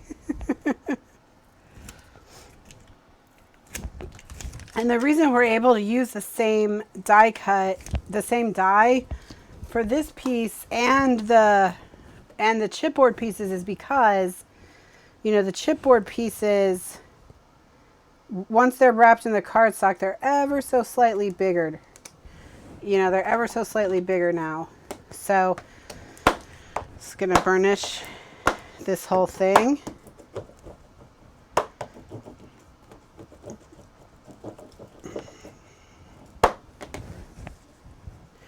And the magnets here, I think, yes. Okay, so the magnet's on the flower side. So what we need to do is we need to mark it again. So we're just going to center it again and mark it again at like 2 inches from the bottom. And that's where we'll stick it down.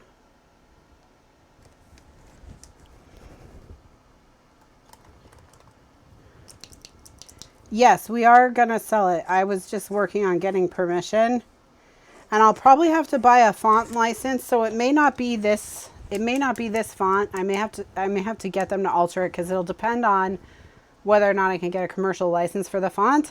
But if I can't, it'll be the font that I use for the class today. So it's a very similar font. So it will, if it's not this exact font, it'll be a very, very similar font. But it all depends on what font, which fonts and how much their licenses cost. Because fonts are, some of them are really reasonable and some of them are way expensive. So it'll just depend.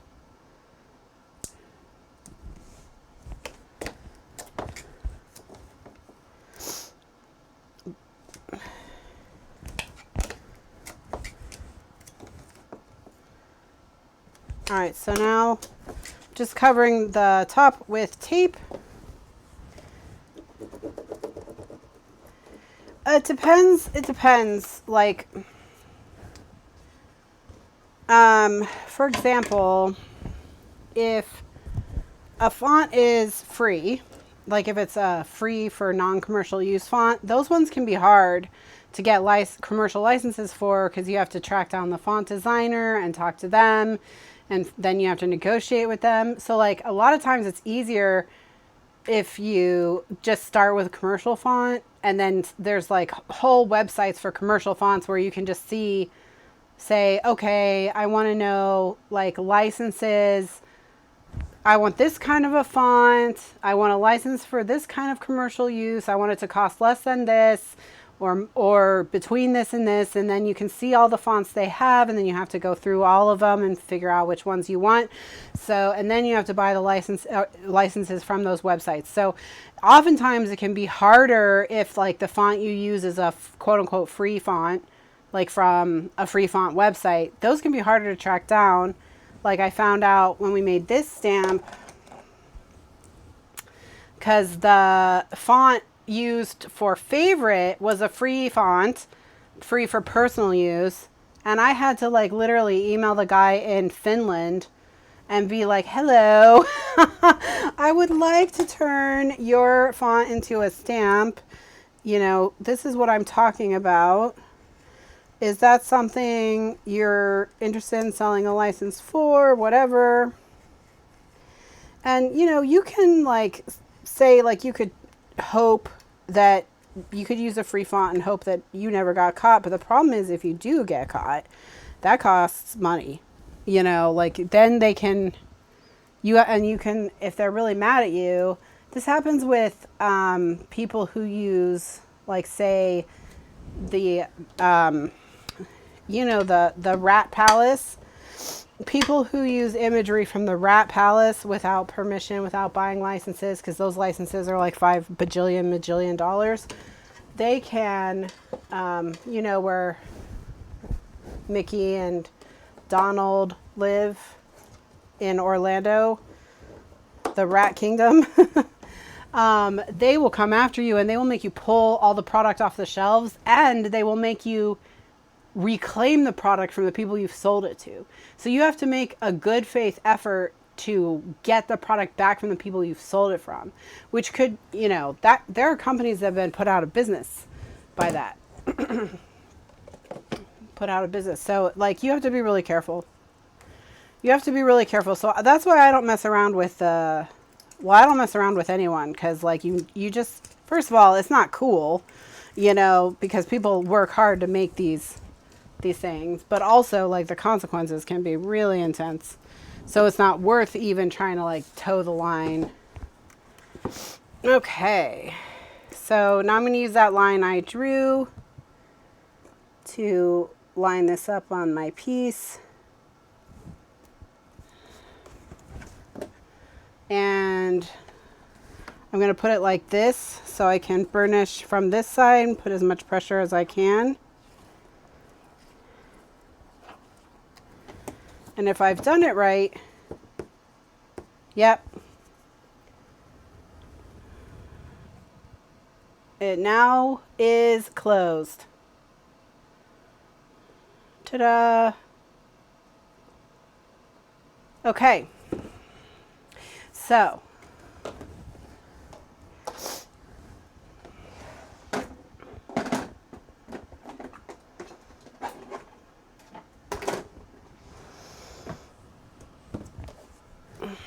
now what we need to do is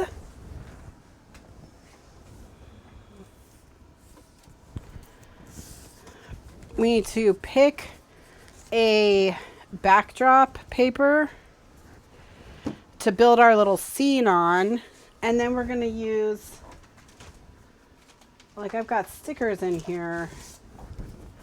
I want to try and build a little, it's Tiny Cat. Oh my gosh. How perfect. All right, so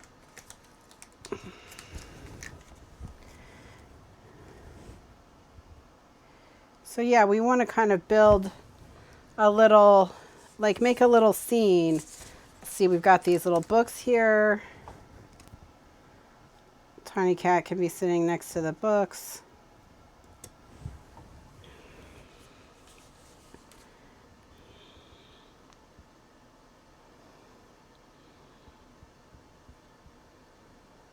Yeah, so we just need like what's going to go on back here, and then we'll put that all together in, so let's see.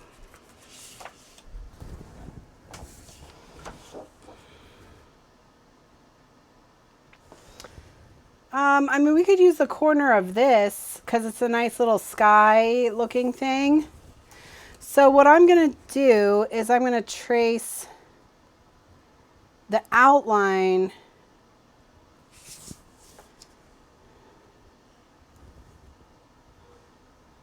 Yeah, I'm going to trace the outline of this. And then we'll cut that out. Oops.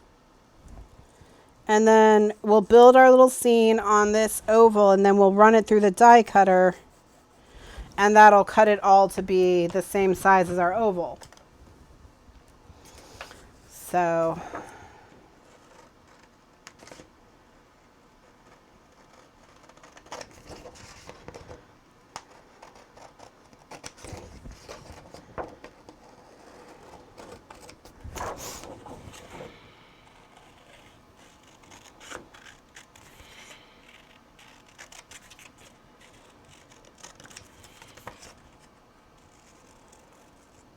okay, so by tracing the oval, I get a general idea of how much room I have to work with.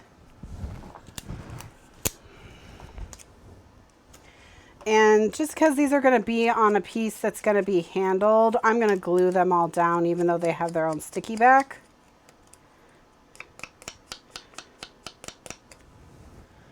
So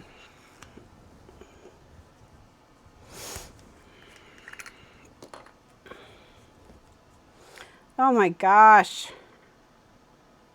This is going to be so cute.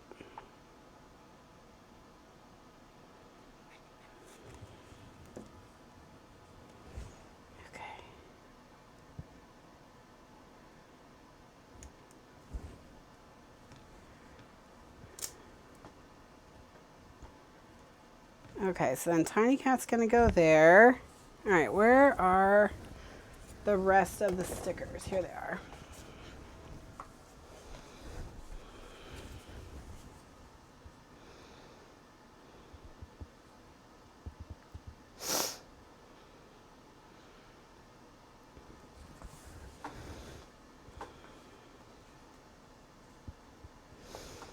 What if we cut this guy off at like the waist?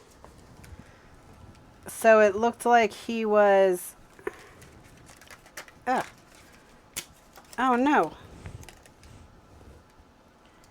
Him and his monkey? Or is that that's a lot going on?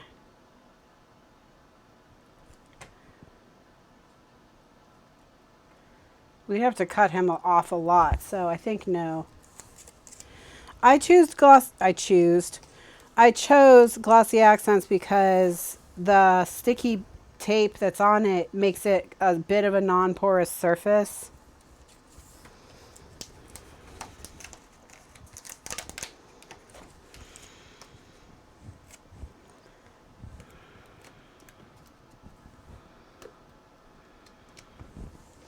Okay, what if we put Tiny Cat in front of some flowers?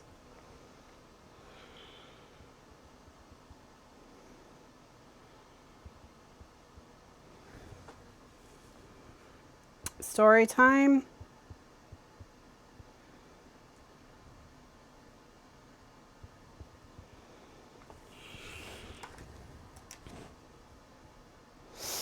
Well, and we have other flowers here, so like maybe we could do...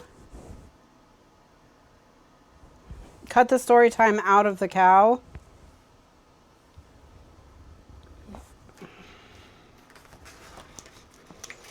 That could work.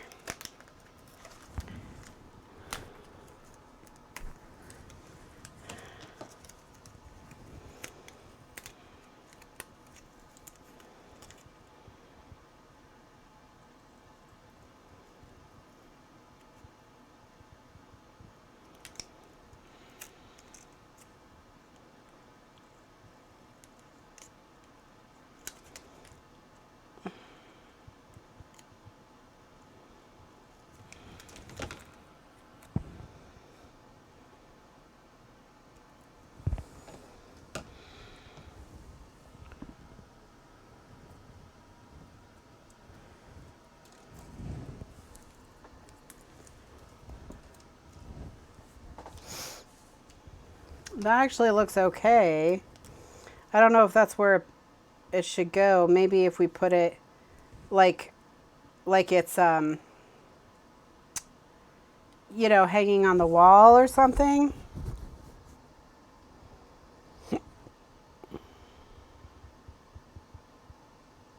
And we could put the little globe on top of the stack of books to fill in some of that space there.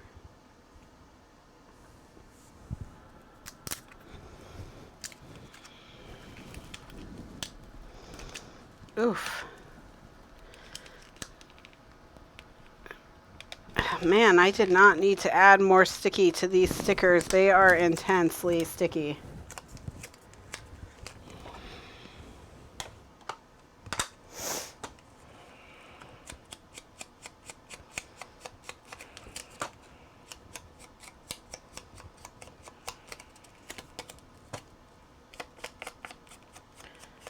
I like the girl, but she's kind of facing the wrong way.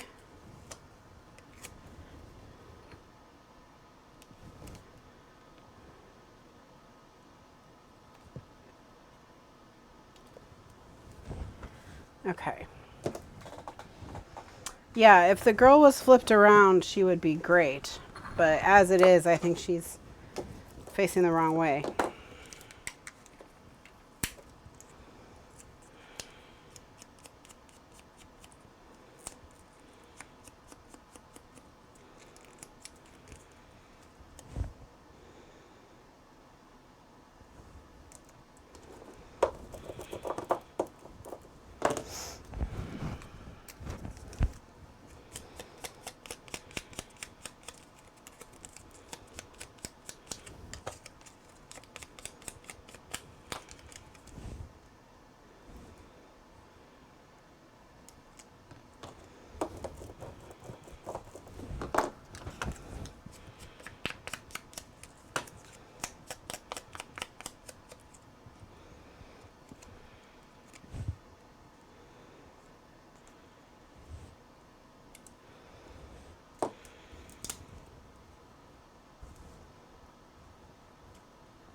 Okay, so I'm going to flip it over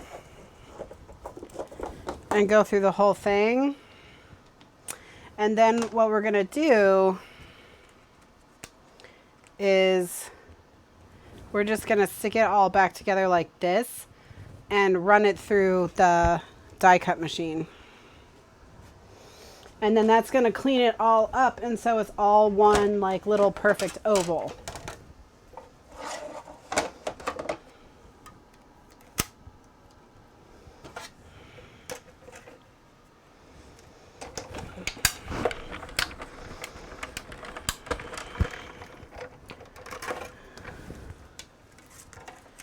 See?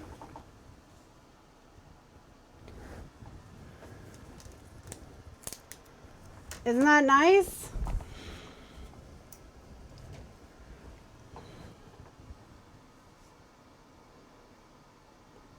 Now, if you want it to have a border, what you can do is you can pop it back in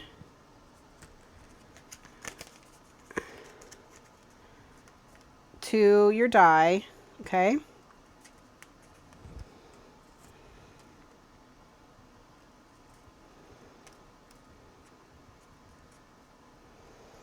And you can trace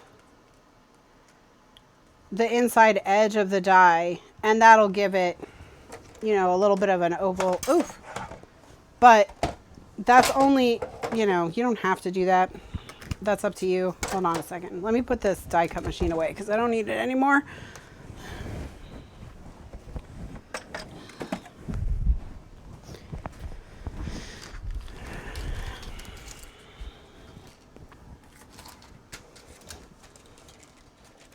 Tiny found a way to be a part of the project anyway. There you go.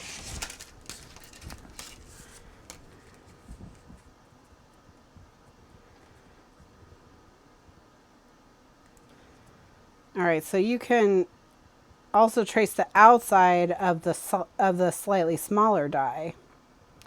And then, but you then have to cut it out with your scissors. So it's up to you.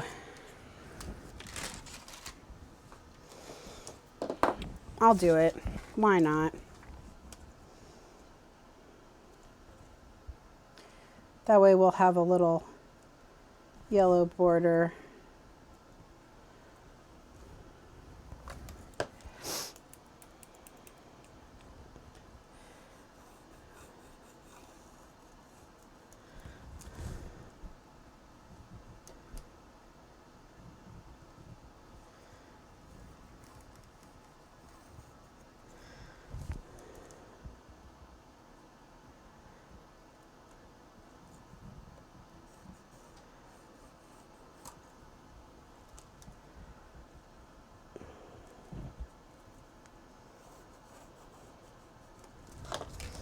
All right.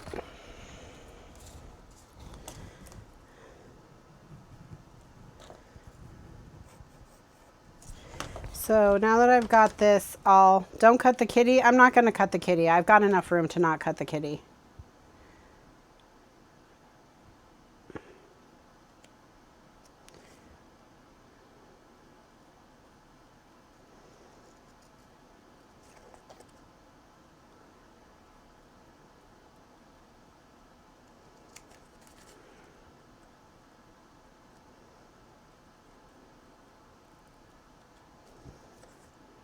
You would never know the story time came off a cow. That's true. You would never know it was once a cow.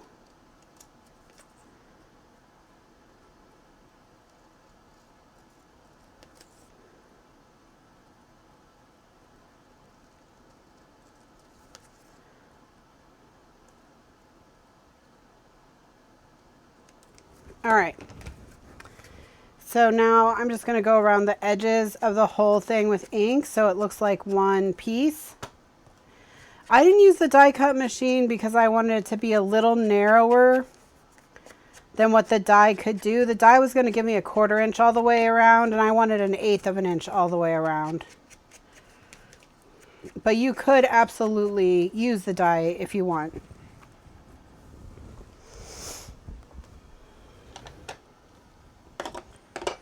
All right. And then we'll stick that down. How cute. It's our story time box. How cute.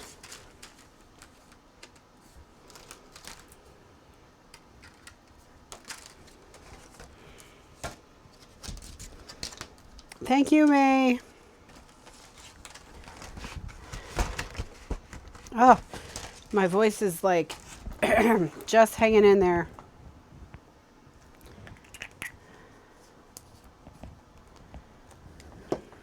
All right. So I'm gonna glue this down with liquid glue because it's gonna be handled and I want it to really stay stuck down. And we covered the oval completely with tape, so I can use liquid glue.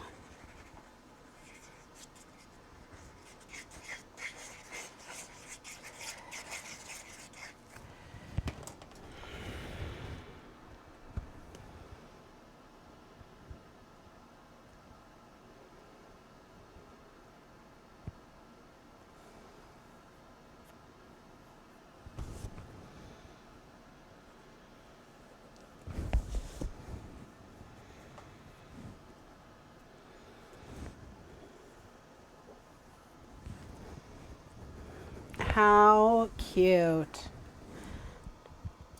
I love making little sticker collages. They always turn out so nicely.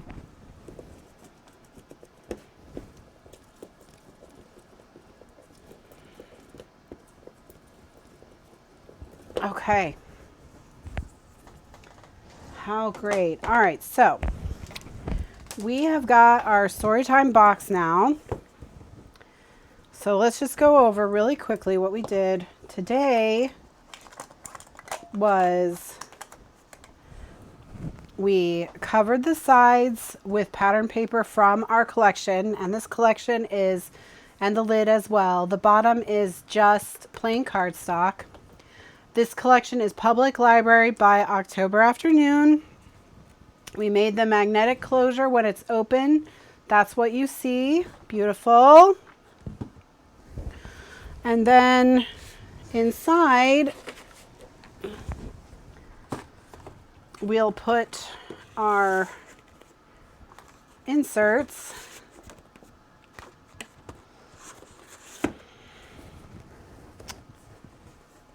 And then we're going to put 4 books in each of these folders. So we have 3 so far. So when we've read 4 books in book club, what we'll do is I'll print out pictures for all of them and we'll make a 4th folder, and we'll do them every time we read 4 books. And then we'll cover our whole books for the year. But it's the Storytime box. So there we go. So that is the end of the Scrappy Bowl project. I'll be back next week, February 27th. And we will start the Catch a Tag Remastered project. So that'll be what we do next week. I think we'll do it on camera. We'll update it on camera. That's why I want to wait till we have 4. So we'll have like 3 shows between, now and the end of the year where we catch up. So like in May, we can do January, February, March, April. And then in September, we can do May, June, July, August. And then at the end of December, we'll do the last 4. And that way we can do it on camera. So, but yep, that's it. That's our Storytime box. So thanks so much for joining me for Scrappy Bowl. Sorry that my voice is kind of crappy today. I will rest it a little bit more. Hopefully I will be 1,000% better on next Thursday, and we will discuss the Unhoneymooners and begin the Catch a Tag Remastered project. So thank you so much for joining me this week. I will see you next week at 2 p.m. Eastern USA time. And have a wonderful weekend. Thanks so much. Bye-bye.